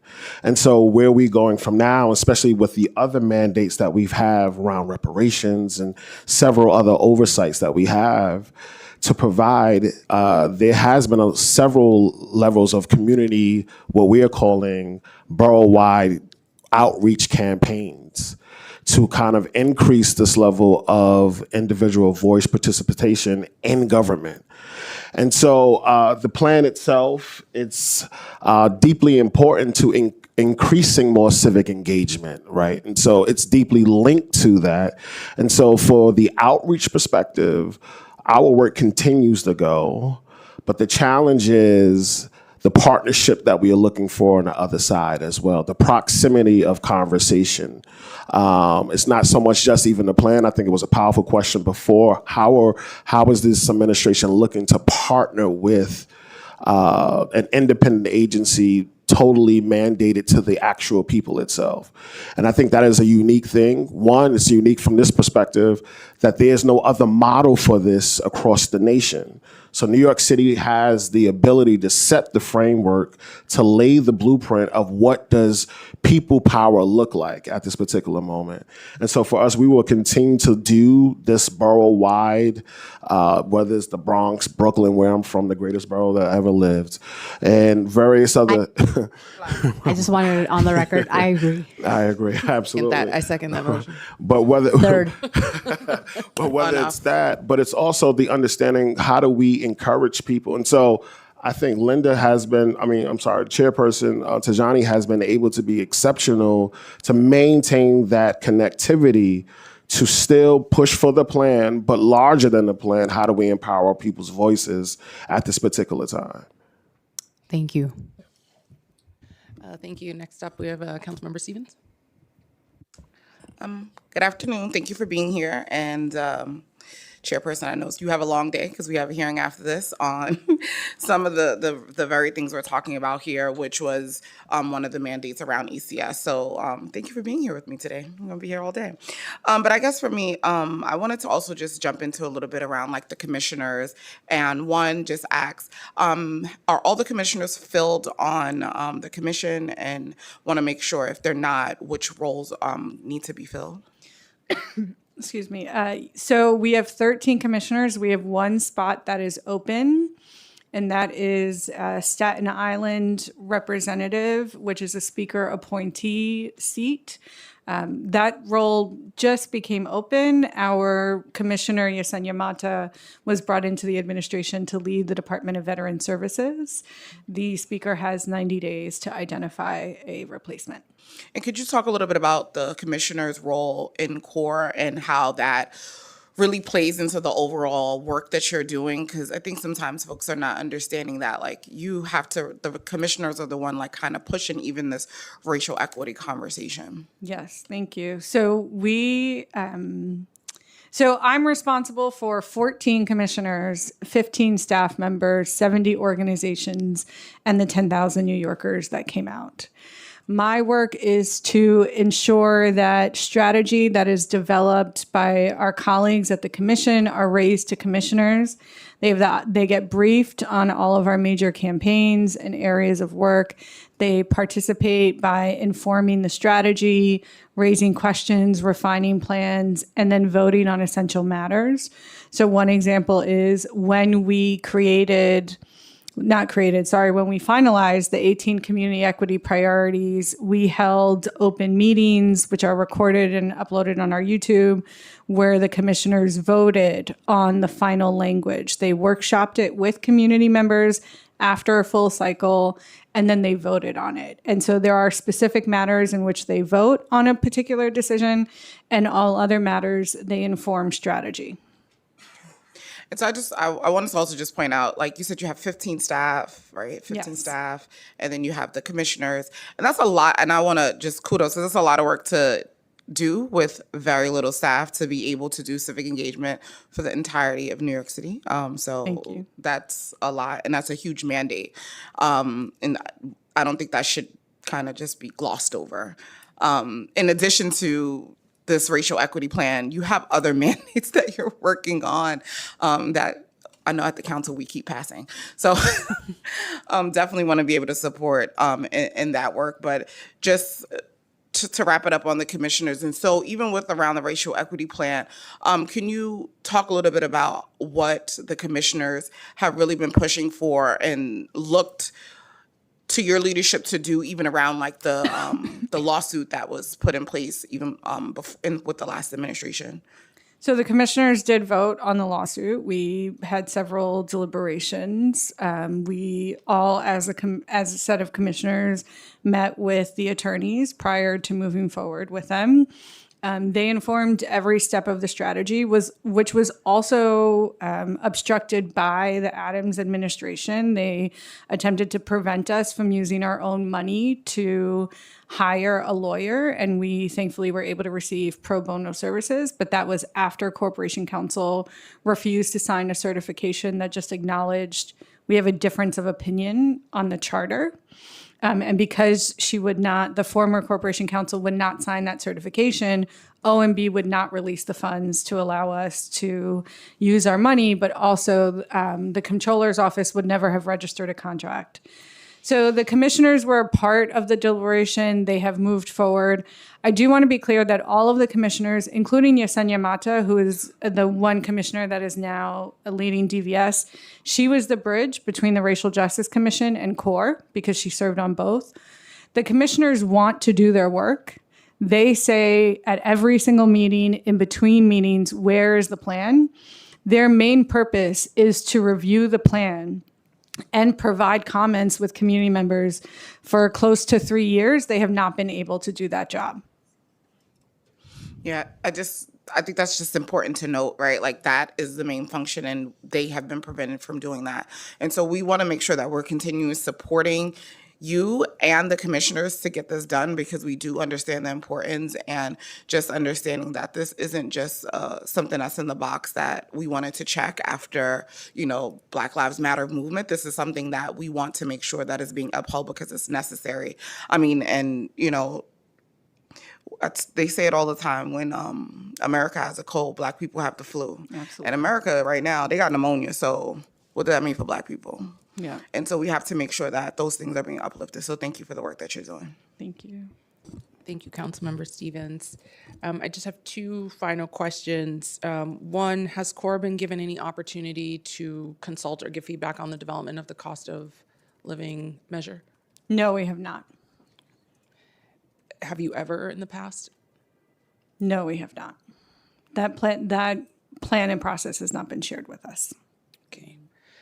And is that an expectation that it would be shared with you all? CORE has oversight over all of the work in Chapter 78, including the Task Force on Racial Equity, data disaggregation guidelines. Data disaggregation guidelines should also be in the Racial Equity Plan, but we have not had insight into anything outside of the plan, and even that was minimal at the beginning when we briefed city agencies on the draft racial equity priority. My understanding is that they're planning for a March release, and so that's concerning if you all have not had any input on that. So the March 31st is also the charter deadline for the true cost of living measure. This should be the second true cost of living measure report that should be released. After hearing the testimony from our partners at MOERJ, I do want to just sort of note it is a bit telling that the true cost of living measure will be released on time, but the racial equity planning process deadlines were put aside. And that's something that if things were going the right way, you would be able to look at, review, provide some input on before it gets published. Yes. And that's something that we would absolutely welcome. Wow. Okay. In the past, you all have flagged inconsistencies in citywide data collection as a limitation on its ability to accurately measure and track outcome indicators, particularly with respect to demographic breakdowns. To what extent have you been able to engage with MOERJ in relation to these data insufficiencies? After our second cycle of engagement, we did share with MOERJ what our data disaggregation groupings were going to look like. Excuse me, for the second cycle, we shared how we broke down different categories and particularly what people were referring to when they checked off race, ethnicity. We also add a open question for ancestry, which is a law in New York State. Actually, all city agencies should be offering that particular question. And so we created new categories to reflect what we saw was the response in the first cycle to the second cycle. Okay, if there's any specific data points that you think are missing, I mean, we asked it of the admin, they said they have enough with what's publicly available. If there's anything else besides what you just mentioned, do you want to put that on the record? The main concern around publicly available data is that it's few and far between, and that the publicly available data also has an extensive lag. And so you're not looking at the most recent changes. And as we all know, our city has seen great changes in a short period of time from COVID till now. Excuse me, there are also key data sets that are not released in a timely fashion, and the data sets that are released do not have expanded data disaggregation categories. Is there anything else you'd like to mention today? I'd actually like to open that up to my colleagues. Thank you. I think one issue that bears mentioning is that there's a transparency element to all of this. So I can appreciate the fact that agencies took account of their existing budgets when they were developing their plans, but in the coming months, they're going to be testifying before the council on how they spend their current budget, how they anticipate spending their forthcoming budget. And because the racial equity plan hasn't been released, those conversations can't be informed by the substance of the racial equity plans. So I think the same applies to just sort of ongoing collaboration between CORE and MOERJ, where obviously that is something that is meant to happen. And, like we are indeed meant to sort of provide guidance in different ways to one another. But I mean, this isn't supposed to be just a conversation about a draft plan that exists between two agencies. This is supposed to be something made available to the public, and that's a concern of ours.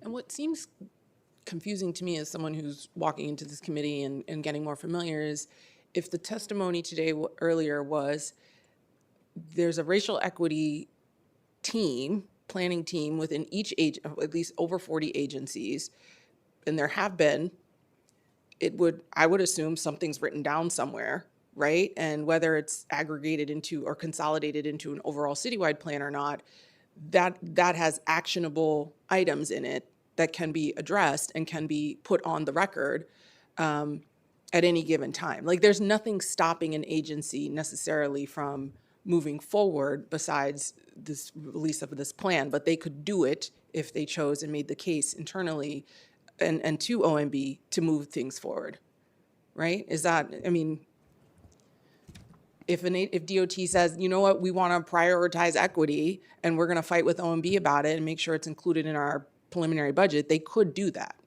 Yes, they absolutely Have could do something that. on paper already, right? They could do that as an agency that also is complying with the preamble of the charter. What is missing, though, if they choose to do that, is the people's voice in what they are choosing to invest in. What are the programs, practices, policies, as well as the target areas? What neighborhoods are we starting with? Right, okay, I understand that, the community feedback on it, great. Anything else to add before? Okay, thank you all. We look forward to continuing to work together and creating accountability on this.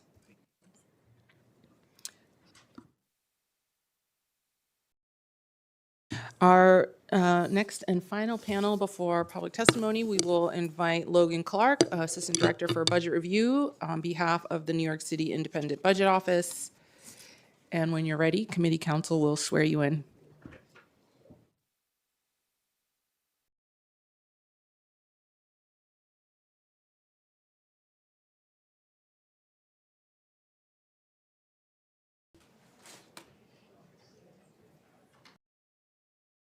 Good afternoon now, officially, 3 minutes in. Thank you for joining us today. Could you please raise your right hand? And do you swear to tell the truth, the whole truth, and nothing but the truth before this committee? I do. Thank you. Please begin when you're ready. Good afternoon, Chair, Nurse, and esteemed members of Council. I am Logan Clark, the Assistant Director of Budget Review at the New York City Independent Budget Office. IBO is a nonpartisan independent government agency mandated by the New York City Charter. IBO's mission is to enhance public understanding of the New York City budget, public policy, and economy through independent analysis. IBO thanks you for the opportunity to testify today on this important topic, budgeting for equity. As the Illinois-based Civic Federation states, a fundamental principle of equity-based budgeting is the use of data broken down by historically underrepresented economic and demographic characteristics to identify disparities and bias in tax systems and inform resource allocation.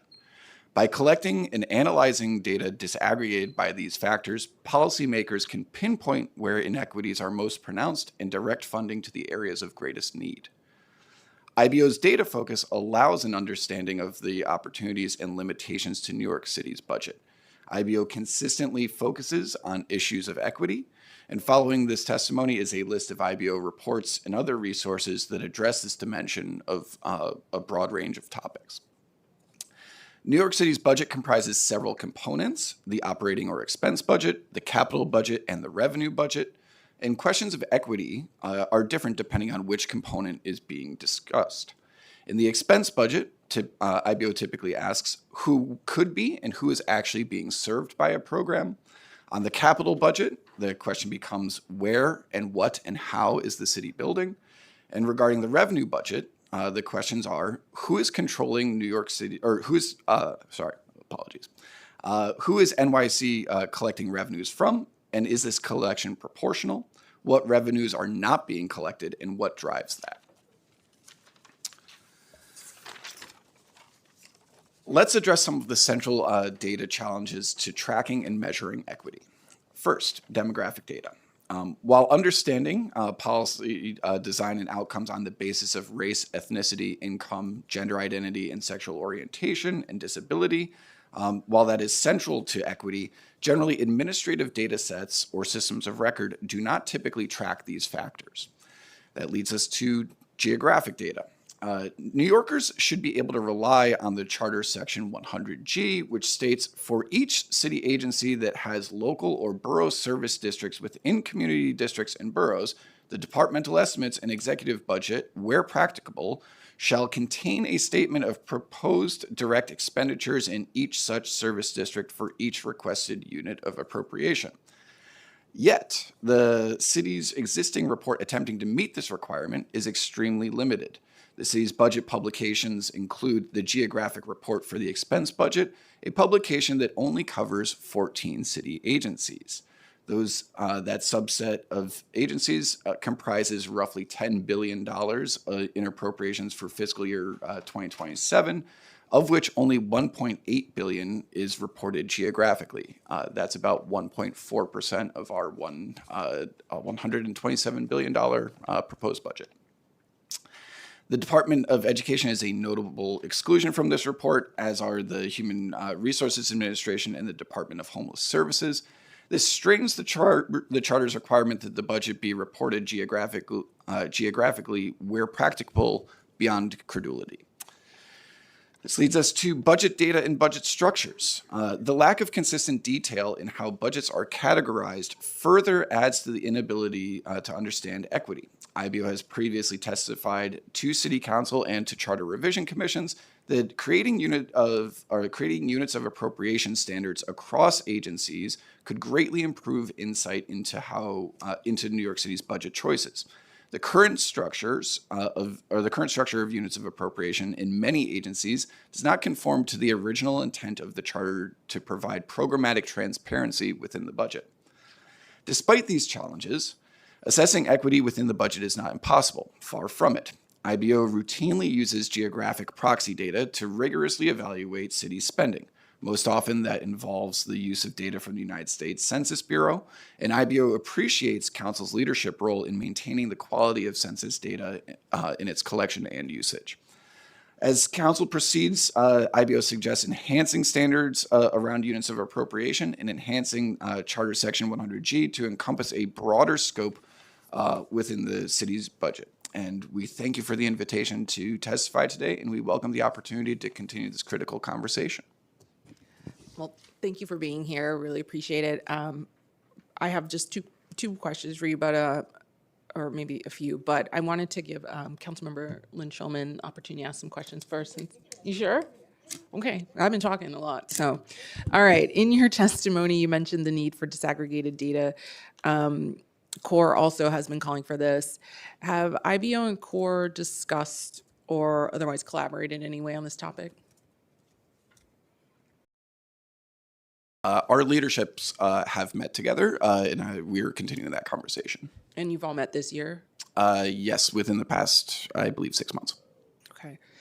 And in your testimony, you mentioned needing standards across agencies for units of appropriation. Can you elaborate on any specific recommendations you may have for structuring U of A's that would support improved transparency and evaluation on the budget, including for equity-related commitments?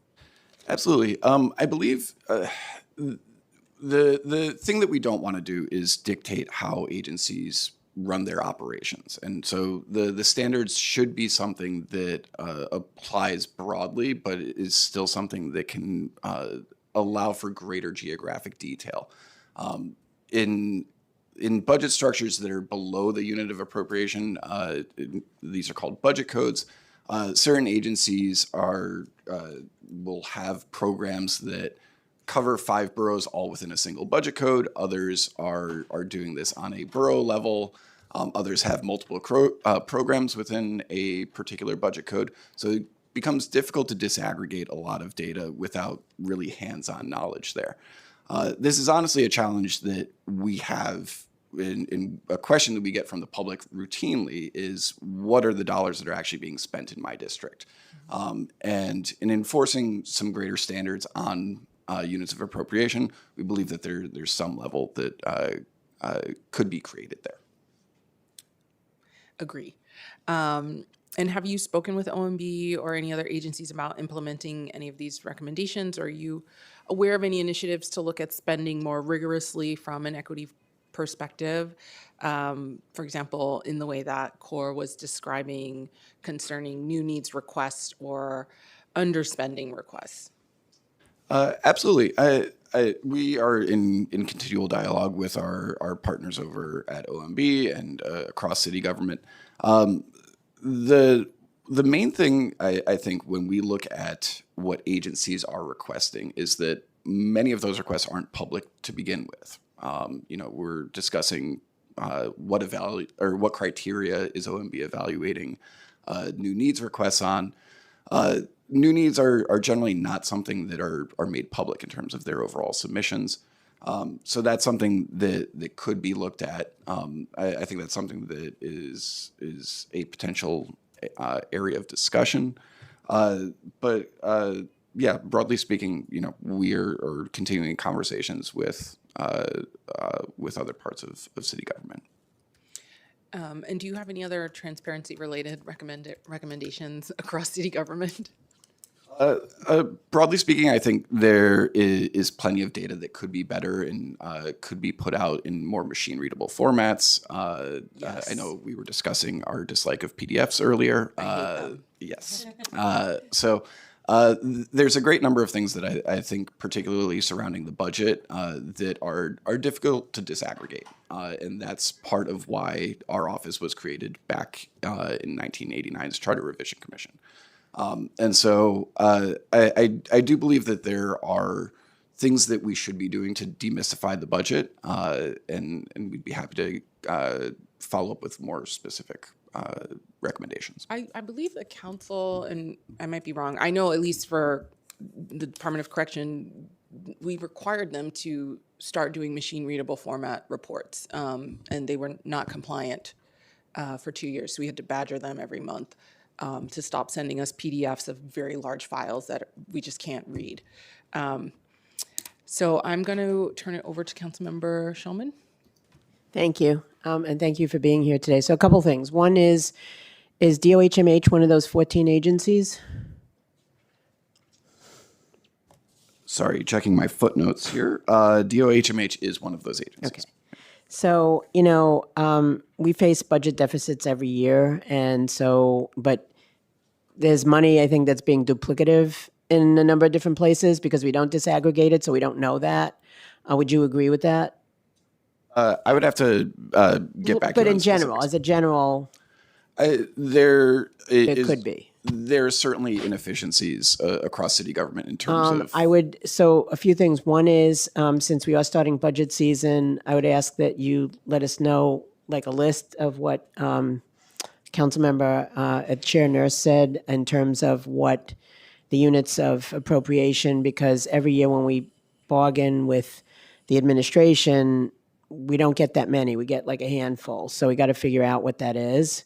Particularly, I'm interested, I'm chair of the health committee. So DOHMH and H&H, and then H&H has the challenge of, like, it's a quasi city agency. And so there are things being spent on that side and duplicates. I know there's duplicative effort in terms of a lot of different services but the city OMB buries the money in H&H because they don't have to account for it.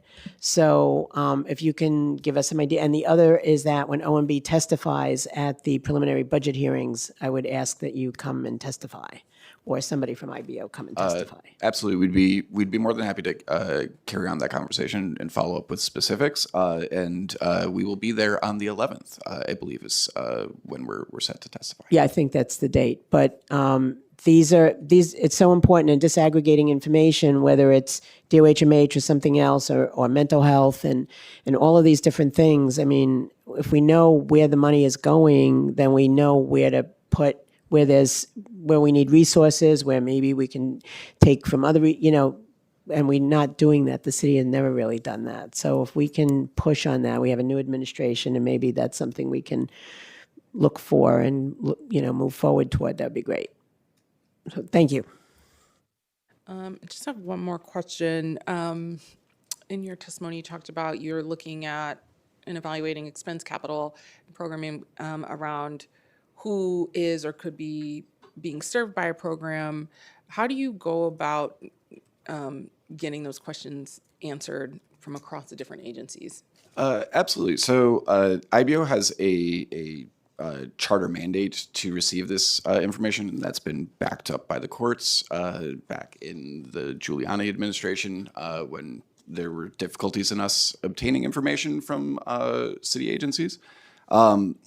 And we frequently do request information from other operating city agencies, but it's also something where we do use geographic proxies often. And so for information that's publicly available, an example of this earlier this year was our work on cooling centers that are run through NISM. And that's something that's publicly available data, and we're able to overlay that on other publicly available data on such as census tracts to figure out the racial and equitable impacts around those. And so this is something that we're very familiar with in terms of trying to, in absence of administrative data that specifically says who is being served, we're pretty good at being able to figure out a proxy that will get us to something for certain programs. It's more difficult on other things, honestly. And cooling centers is honestly one of the things that I think sort of highlights the difficulties, particularly in just measuring demand for city services when you're not taking headcount at the door for something, right? And you get something similar with libraries as well. And who's coming into a cooling center to be cooled versus, if a cooling center is a Petco, are they just going in to get something for their pet? So those types of questions, and again, this is just one example of those, but those types of questions are things that we are intimately familiar with over at IBO. But so it sounds like you don't have to chase the agency down for that data. It depends on agency to agency. Okay, are there any bad actors? We could follow up with specifics. You could put it on the record too, don't worry. You are an independent office. This is very true. I think we can go ahead and follow up with some of the difficulties that we have. And honestly, again, some of this is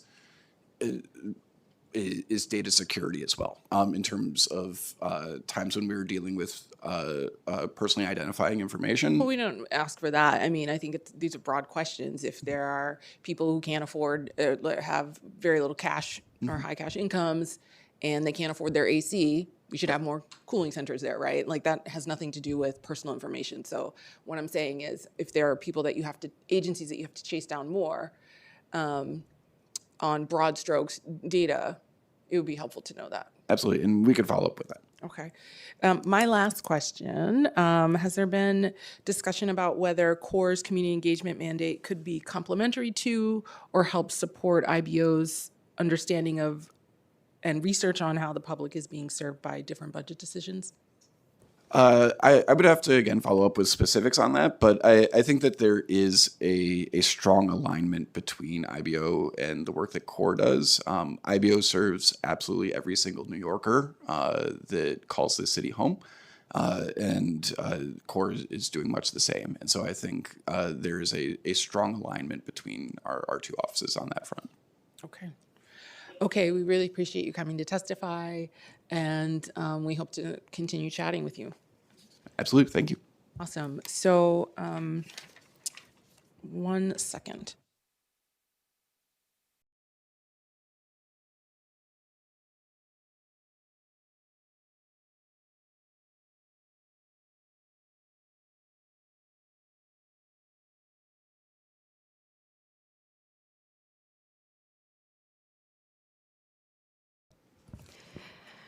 I now open the hearing for public testimony. I remind members of the public that this is a formal government proceeding and that decorum shall be observed at all times. As such, members of the public shall remain silent at all times. The witness table is reserved for people who wish to testify. No video recording or photography is allowed from the witness table. Further, members of the public may not present audio or video recordings as testimony, but may submit transcripts of such recordings to the Sergeant at Arms for inclusion in the hearing record. If you wish to speak at today's hearing, please fill out an appearance card with the Sergeant at Arms and wait to be recognized. When recognized, you will have 3 minutes to speak on today's hearing topic. If you have a written statement or additional written testimony you wish to submit for the record, please provide a copy of that testimony to the Sergeant at Arms. You may also email written testimony to testimony@council.nyc.gov within 72 hours of this hearing. Audio and video recordings will not be accepted.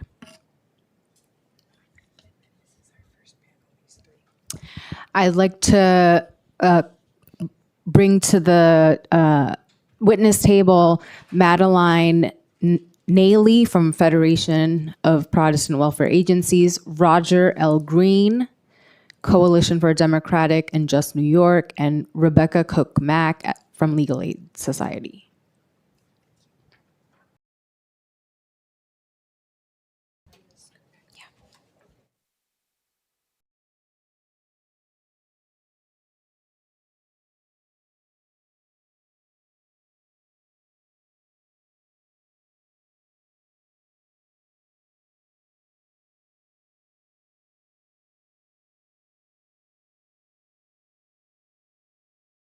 Anyone can start.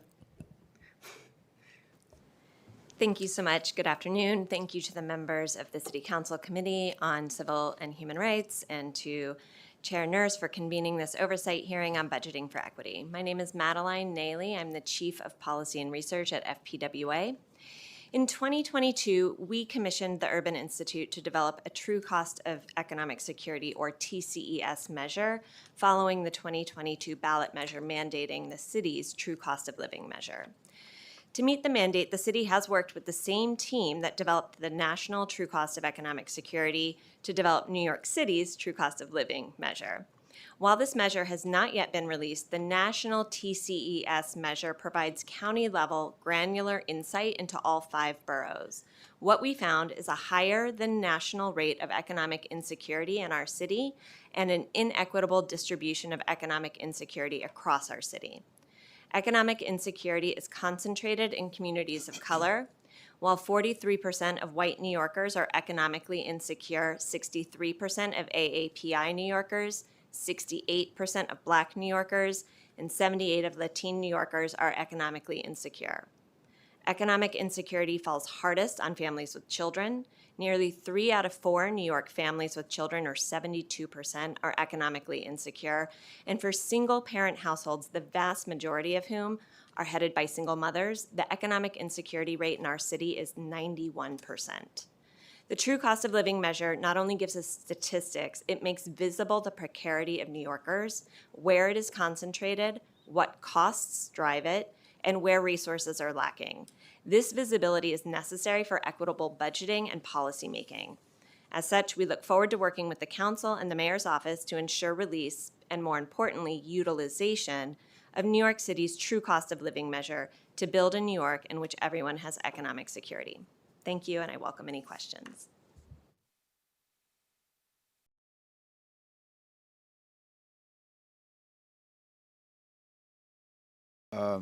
Roger Green, one of the founders of the Coalition for a Democratic and Just New York, also a former member of the New York State Assembly. I served in the Assembly for over 26 years, and during my tenure, I was the chair of the New York State Black, Puerto Rican, Asian Caucus for at least 3 terms, longest serving chair of that body, and also had the privilege of serving as the chair of the Standing Committee on Children and Families and the Joint Budget Conference Committee on Health and Human Services. And so I wanted to talk about this through my own lived experience as a member of the state legislature, in which I had grew to learn that much of public policy is in fact informed by the social construction of both class, race, and gender. And this was my own personal experience. And given that reality, I went the city and the people of the New York a, determined to change the charter in 2022. I thought that this was a major paradigm shift, a positive move in the direction of creating a more equitable and just society, particularly in New York City. And so I am wanted to come here as a member of our coalition, which was founded first as a coalition for coalition for a just New York, which was the organization that I co-founded with Al Vann and others to mobilize for the election of David Dinkins, to suggest that that it is important at this point in time to ensure that what has been placed in law should be enforced.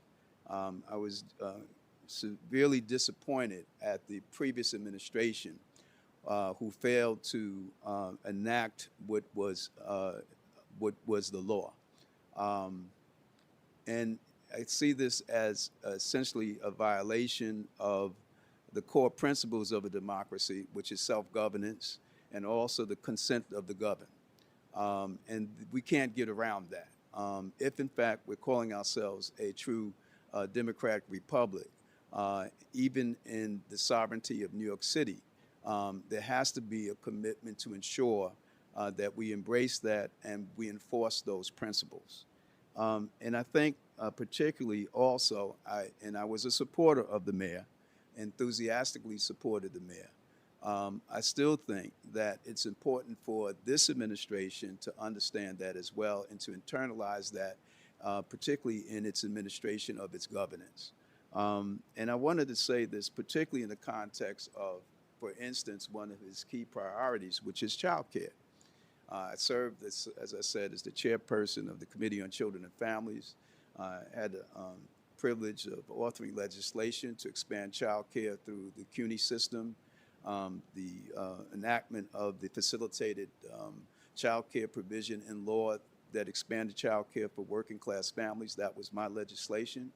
But I also know that, again, if it's not administered correctly, communities of color will be marginalized. And I can say that from a personal experience. Over the past few months, I have a grandson. And my wife and I have been working with my daughter to identify childcare for my grandson, little Asaya. And I can tell you that this is just from a cursory experience that I have found that the distribution of childcare services are different in some communities than in others. Where communities of color, people of color live, the quality of childcare that we found through my own personal assessment, and I am a former educator, was subpar in comparison to where we found those child care services in other parts of the city. And so this is where I think this whole concept of the true cost of living measure becomes important also. And I want to cite what I think may be something that Chairman Nurse that you should consider, which is looking at the very least, a proof of concept around these the principles of equity, ensuring that there's equity, starting with, for instance, the child care proposals that the mayor has begun to unfold.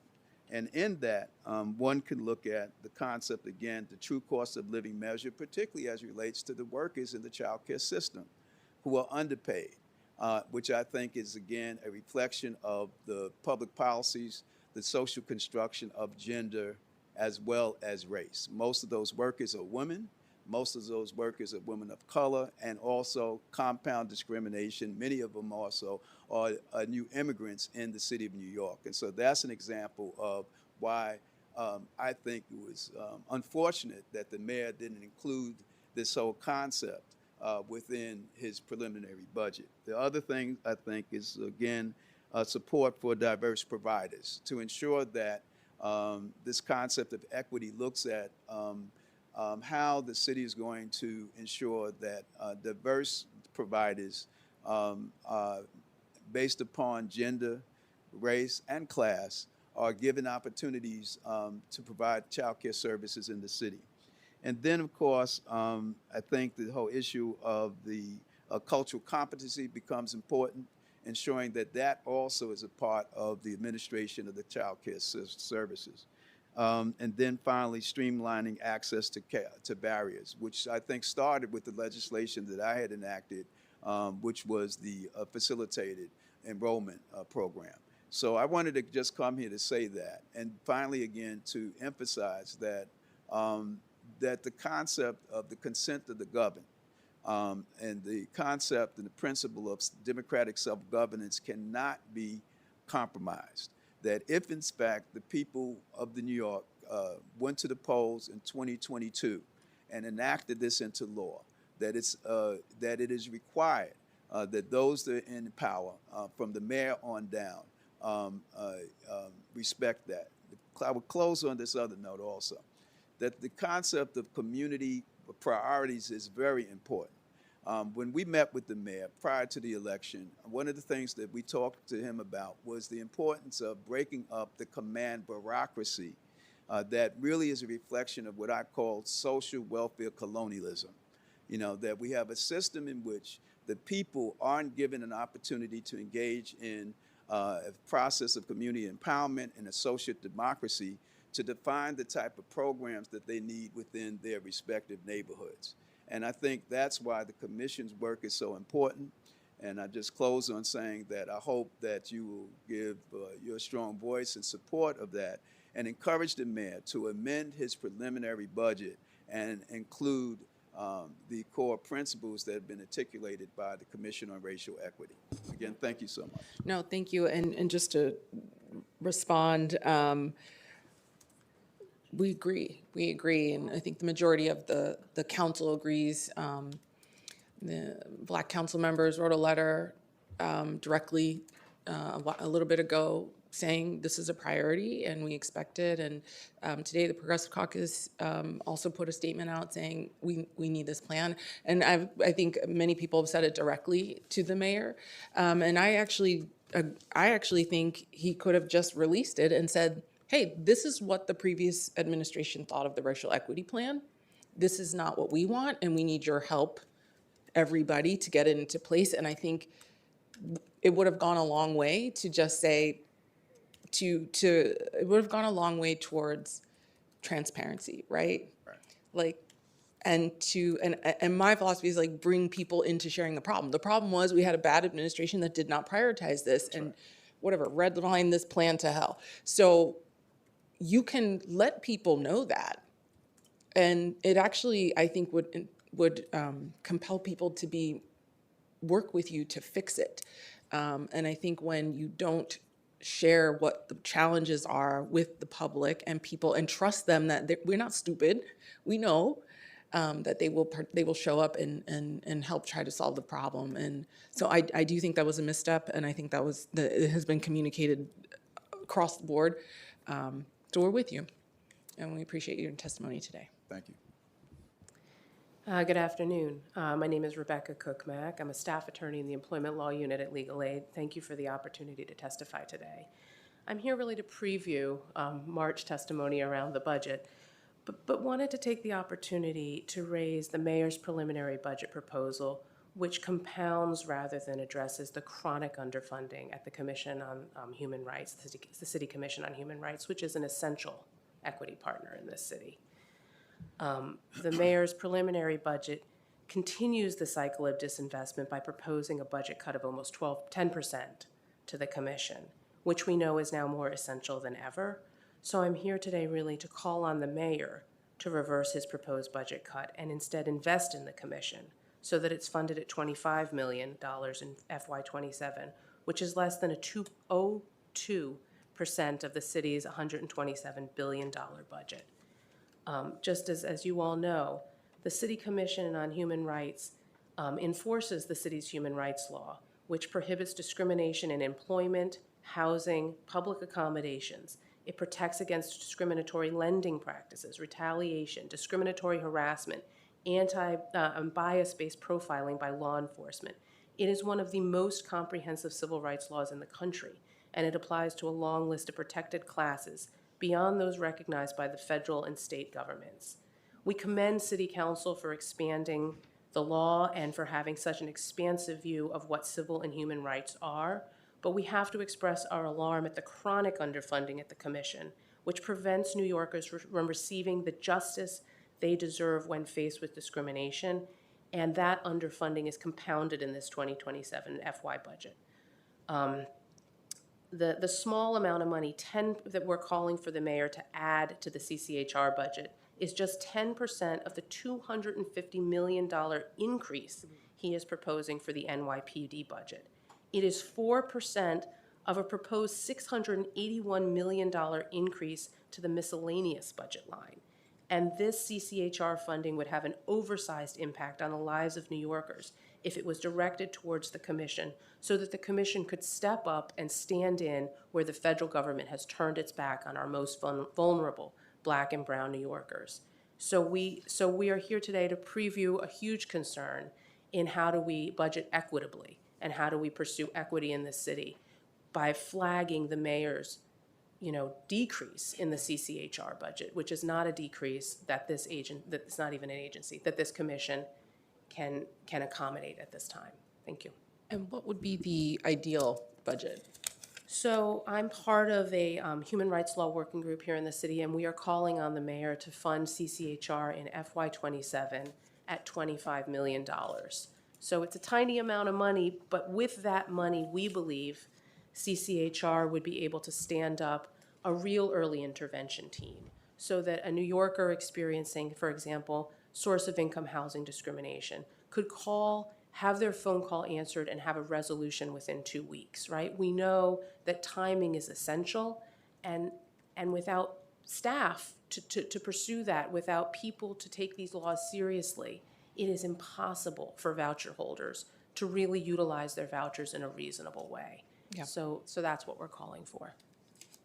We appreciate that, and we agree. We want you all to have the capacity to answer phones, address these issues, follow up early on cases, not leave people hanging because you don't have capacity to respond to people. So thank you for your testimony today, all of you. Really appreciate it. We look forward to seeing you at the March hearing in a few weeks. Thank you. Oh, go ahead. Oh, sorry. Sorry. Hi, I'm Councilmember Schulman. A couple things. One is I hope that you will come to the budget hearing when OMB is testifying, and particularly when the different committees are talking to the agencies and all of that.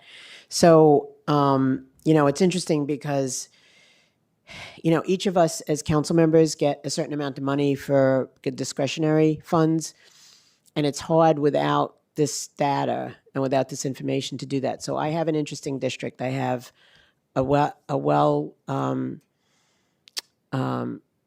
district that's middle to upper middle class half, and then the other half has a lot of needs to it. And I focus my attention on the one that has the needs in it.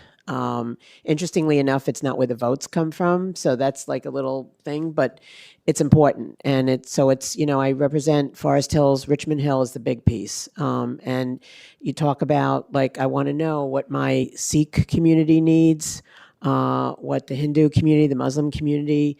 So it's hard to know that without the aggregate data that you all are talking about. So I really feel that what you said is important, but we also need you guys to testify at these hearings because all of that information is taken back and it's really looked at. And I can push it too with the finance folks as well. I really appreciate it. And Assemblyman Green, because you're always once an assemblyman, always an assemblyman. I worked in the assembly when you were there, but we can talk offline. Thank you all. So thank you very much for that. I'm gonna go.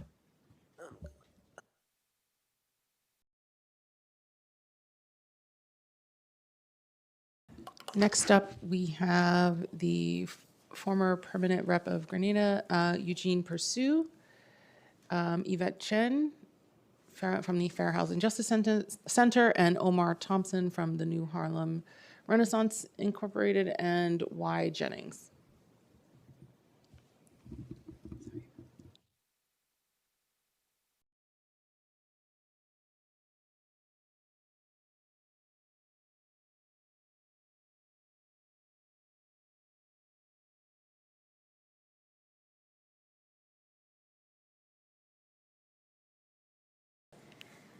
Good afternoon. My name is Yvette Chen, and I'm a policy associate at the Fair Housing Justice Center, a civil rights nonprofit organization serving the NYC area. Our mission is to eliminate housing discrimination, promote accessible and inclusive communities, and strengthen the enforcement of fair housing laws. Chair Sandy Nurse and the Committee on Civil and Human Rights, thank you for the opportunity to testify. Today, I'm here to speak on two main points. The first, as a member of the Human Rights Law Working Group, which Rebecca mentioned, we asked the City Council to reverse the mayor's proposed budget cut and increase the CCHR budget to $25 million. This increase addresses years of underfunding. Secondly, we affirm that CCHR has a critical role in enforcing New York City's fair housing laws to eliminate source of income and disability discrimination and implement the Fair Chance in Housing law. A well-funded CCHR can properly investigate complaints and provide meaningful relief to New Yorkers experiencing discrimination. Source of income discrimination remains the most common housing complaint, with more than 600 claims filed last year. Without sufficient staff to process cases promptly, voucher holders lose housing opportunities, and this undermines critical rental assistance programs like City FEPS. Disability discrimination is the second most common complaint. Reasonable modification requests, such as ramps or grab bars, are time-sensitive and essential to basic access. New Yorkers are waiting months or even years to be able to safely enter or use their own homes. Finally, the Fair Chance in Housing law, which took effect January 1st, 2025, expanded protections for people with criminal records. Yet CCHR has not received additional funding to educate the public or enforce this new law. CCHR is obligated to enforce the law effectively and ensure that the promise of fair housing is real for all New Yorkers. And so we call on the city to increase the agency's budget to $25 million. Thank you for the opportunity to testify.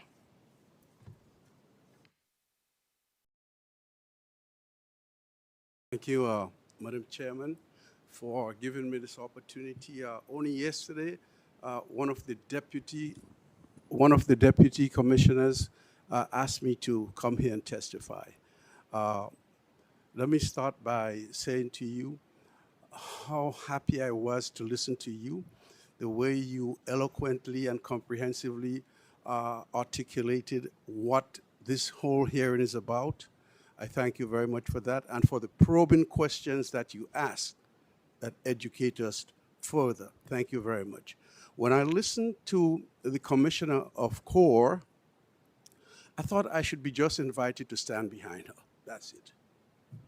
But since I made the trip, I see no more need for me to talk on the technical aspects of budgeting and so forth. Only to say thank you again for reminding us that it's one thing to draft an implementation plan, as we heard today. It's quite another thing to implement that plan. I have seen so many plans. I myself have participated in drafting implementation plans on the international level, like climate change, Agenda 21, and all these plans just die in people's shelves. So I'm very glad that you are here to insist that for the benefit of people who have suffered inequities throughout history, that you hear to try and move the needle. So at this point, I just want to tug at your hearts a little. I want to remind us that it was inequity that resulted during the pandemic to more Black and brown people suffering and dying. This is something we can't gloss over because we have gotten a little handle on the pandemic. Now we can't forget what happened. I was introduced earlier as a former ambassador of Grenada.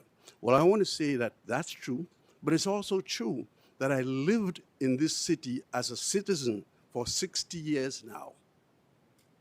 And so I know the problems of inequity. I'm also a playwright now. I have 5 plays out there now.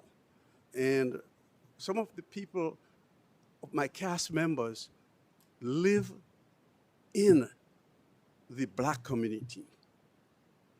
And if you have to go into those communities to see the impacts of inequity. I have 3 cast members where I have in one play, I have 6 members of the cast, and 3 of them have their sons killed, gunshot and stabbing, and drug overdose. This is the kind of impacts that inequity is having on our community. It is no wonder that after 160 years after the Emancipation Proclamation was read, the Black communities remain at the bottom of the social and economic totem pole. This is the kind of results from inequity. So when we come here and beg and appeal to you to help in that area, that's the most I feel we could do at this point in time. And I urge you to take up the fight on the behalf of people who have been historically deprived because of inequity. Thank you very much for allowing me this few minutes. Thank you. Appreciate you being here. And I assure you, anything that I've said here is because I was well prepared by CORE and the committee staff. But we will definitely be ratcheting up the fight for sure over the next few months. Thank you. I hope you'll be at our next hearing too. I'll try. Okay, thanks. Good afternoon. My name is Omar Thompson. Thank you for the chair and the committee. My name is Omar Thompson. I'm a lifelong Harlem resident, a husband, a father of 4, a stand-up comedian, actor, producer, and the founder of New Harlem Renaissance, youth arts and workforce development organization based in Harlem. I'm here today because racial equity planning is not just theoretical for me, it's something that is personal for me. I grew up in Harlem at a time where opportunity was scarce. As a young boy, you didn't see pathways into media, into business ownership, into the arts. I saw talent everywhere around me, but very few structured opportunities. I was fortunate to make it to college. I was fortunate to build a career in media and comedy and television, but I should not have had to rely on luck to access opportunities. Today, I own a business on 125th Street. I have built a nonprofit that serves youth in podcast engineering and media production and creative workforce training. We create opportunities that I wish I had as a kid. So,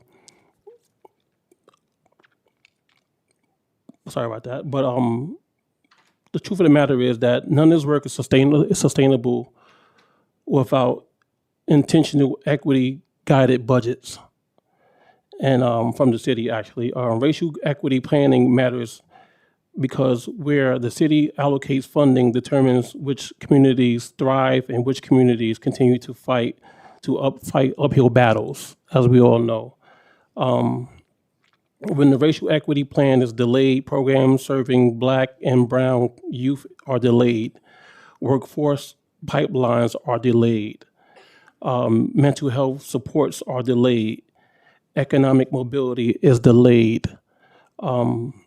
Equity cannot be symbolic. It must be operationalized through budgets. I'm here as a father. Harlem Public. My wife is a Harlem public school teacher for over 20 years. We have 4 kids that live in the city as well.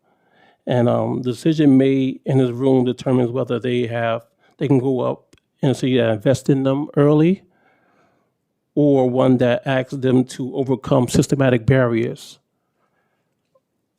I've been honored with the Volunteer Services Award, and I'm receiving my honorary doctorate degree this May. But none of those recognitions matter if the next generation does not have the clear funded pathways forward. I urge the city council to release, not maybe the city to release the racial equity plan immediately and ensure that equity is embodied in the 2026-27 budget, because equity delayed is opportunity denied. Thank you. My name is Omar Thompson. Thank you so much. Thank you for being here. I'm getting eyeballs because there's another hearing scheduled for this room after, so I'm going to start sticking to the clock because Gotcha. I'm getting the look. Usually I'm very generous when it's a smaller group, so go ahead. Hi, my name is Miss Jennings. I spoke at least 5 or 6 times last year. DOI, public safety, basically. I don't speak of race and the 5,000 letters that have gone to 4 presidents for 15 years that go to every bus. And I try not to speak of race, but I don't understand that I've been stalked and I've complained to IAB, 311, and every one of these agencies. And then the wonderful lady here from CORE I reached out to last year. Now I'm having a lot of pain because they're creeping around, look at me, and I can't take a 3rd heart attack. The wonderful Mr. Williams, I showed him some of those letters. I saw him years ago, and I tried to reach out. I saw him 20 years ago, Reverend Sharpton's place. But I saw him when he took the public office. On October the 4th, I saw D.A. Bragg, and he gave me a card for Miss Santiago. And Miss Stevens, I went to her office when she was with Yusef Salam, Public Safety, about this issue. I get nothing. The marching around, the creeping, I don't know what it's about. I have a pain now. I had 2 heart attacks. I'm now working on the 3rd. Best part of this is that where I stay, something with the electric. And I spoke to Con Ed. In the room that I'm in, they turned off the electric in that house. Something very bad. Google it later. It's called sonic attacks. Very important. Please listen. How do you know your staff have your best interests? For 20 years, I reached out to all of you different wonderful people for help and have gotten nothing. But you all get good budgets for your offices, all of you. The NYPD gets, 70% of their budget from City Council? You should see the letters that I've shown to a few of you wonderful people. They cover nothing. They're emails and letters to places you don't want to know. And everybody gets the same email, meaning Wiles Levitt, Tanya, Kinsela, Deputy Police Commissioner, Z Mandami, and the rest of them all get the same email. A lot. I pay for my life and safety, to be electrocuted, to reach out to all of you people, and I hear from nobody. My phone is hacked, my computer's hacked, and I don't know if anyone gets the messages. I know I'm being, what do you call it when they don't answer your calls, or whatever you call it. There's a word for it now, in the stalking term. But remember, whoever controls the best directed energy will control the world without weapons and bullets. Remember what I said. I asked for help, the 47th precinct, the worst. My hands don't go near nobody. No one. Help. Okay. Thank you. Thank you all for your testimony. We will now hear from folks online. If for any reason anybody here wants to testify, who's here in person wants to testify but hasn't, go ahead and see the sergeant, fill out a slip. Otherwise, we're going to move to online. We have Lily Shapiro from the Fortune Society first, and then Christopher Leon Johnson. Lily, you can unmute and start.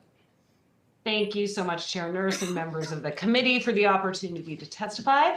My name is Lily Shapiro, and I am Policy Counsel at the Fortune Society's David Rothenberg Center for Public Policy. I respectfully refer you to my written testimony, so I will try to be succinct since I am also focused on the budget issue here. We simply cannot have our laws exist as rights without true remedies, and that is what we currently have with an underfunded, under-resourced Commission on Civil and Human Rights. Thank you to the Council for pushing for more funding last year, which unfortunately did not materialize in the budget. We simply must do more. I was honored to co-lead the successful Fair Chance for Housing campaign and continue to co-lead the coalition. In December of 2023, CCHR submitted a fiscal impact statement for this bill, which is now law, indicating a need for $1.4 million to hire new staff and do a public education campaign on just this law alone. That did not happen, and thus there has been no public education campaign from the city except for we, the nonprofits and the coalition, have provided. We trained CCHR staff. We have trained the constituent service staff of city council members and our state elected officials, other city agency staff, numerous nonprofits, hundreds of directly impacted people. We have been getting materials that we created into Rikers to inform people of their rights. Using private funds, we launched a public education campaign on the sides of city buses and on Link NYC. And we have nonprofit attorneys in our networks drafting complaints for people for submission to CCHR so their cases will actually move faster. But we, the nonprofits, cannot do it all, and we cannot enforce the law. So today I focused on Fair Chance for Housing, but this is much bigger than just one law. Budgets are value statements. And if we truly believe in equity, in these times especially, the city must provide CCHR with at least $10 million additional dollars in funding for FY27 and exempt that commission from hiring freezes and pegs moving forward. Thank you so much for the time today. Thank you, Lily. Chris Leon Johnson, you're next. You may begin. Hello, Nurse. My name is Christopher Leon Johnson, but I want to make this clear that I think that you as a chair need to start calling out Madani and really calls name by name and ask him when's the exact date he's going to release this report. I have a big feeling that he's going to wait till after the NY7 election to release that report. He's going to hold that report and many other things hostage to make sure that his person, Claire Valdez, defeat Reynoso for Congress. But I'll make this clear that Eric Adams is no longer here. He's gone. We're in February right now. I think that when people bring up Eric Adams to try to justify about this report, it's just nonsense. People in the city council and many of these nonprofits need to start calling out Madani by his name, but they won't do it because they're scared of losing that FY27 funding when it comes to the executive budget. That's what they care about because the mayors always have discretionary funding too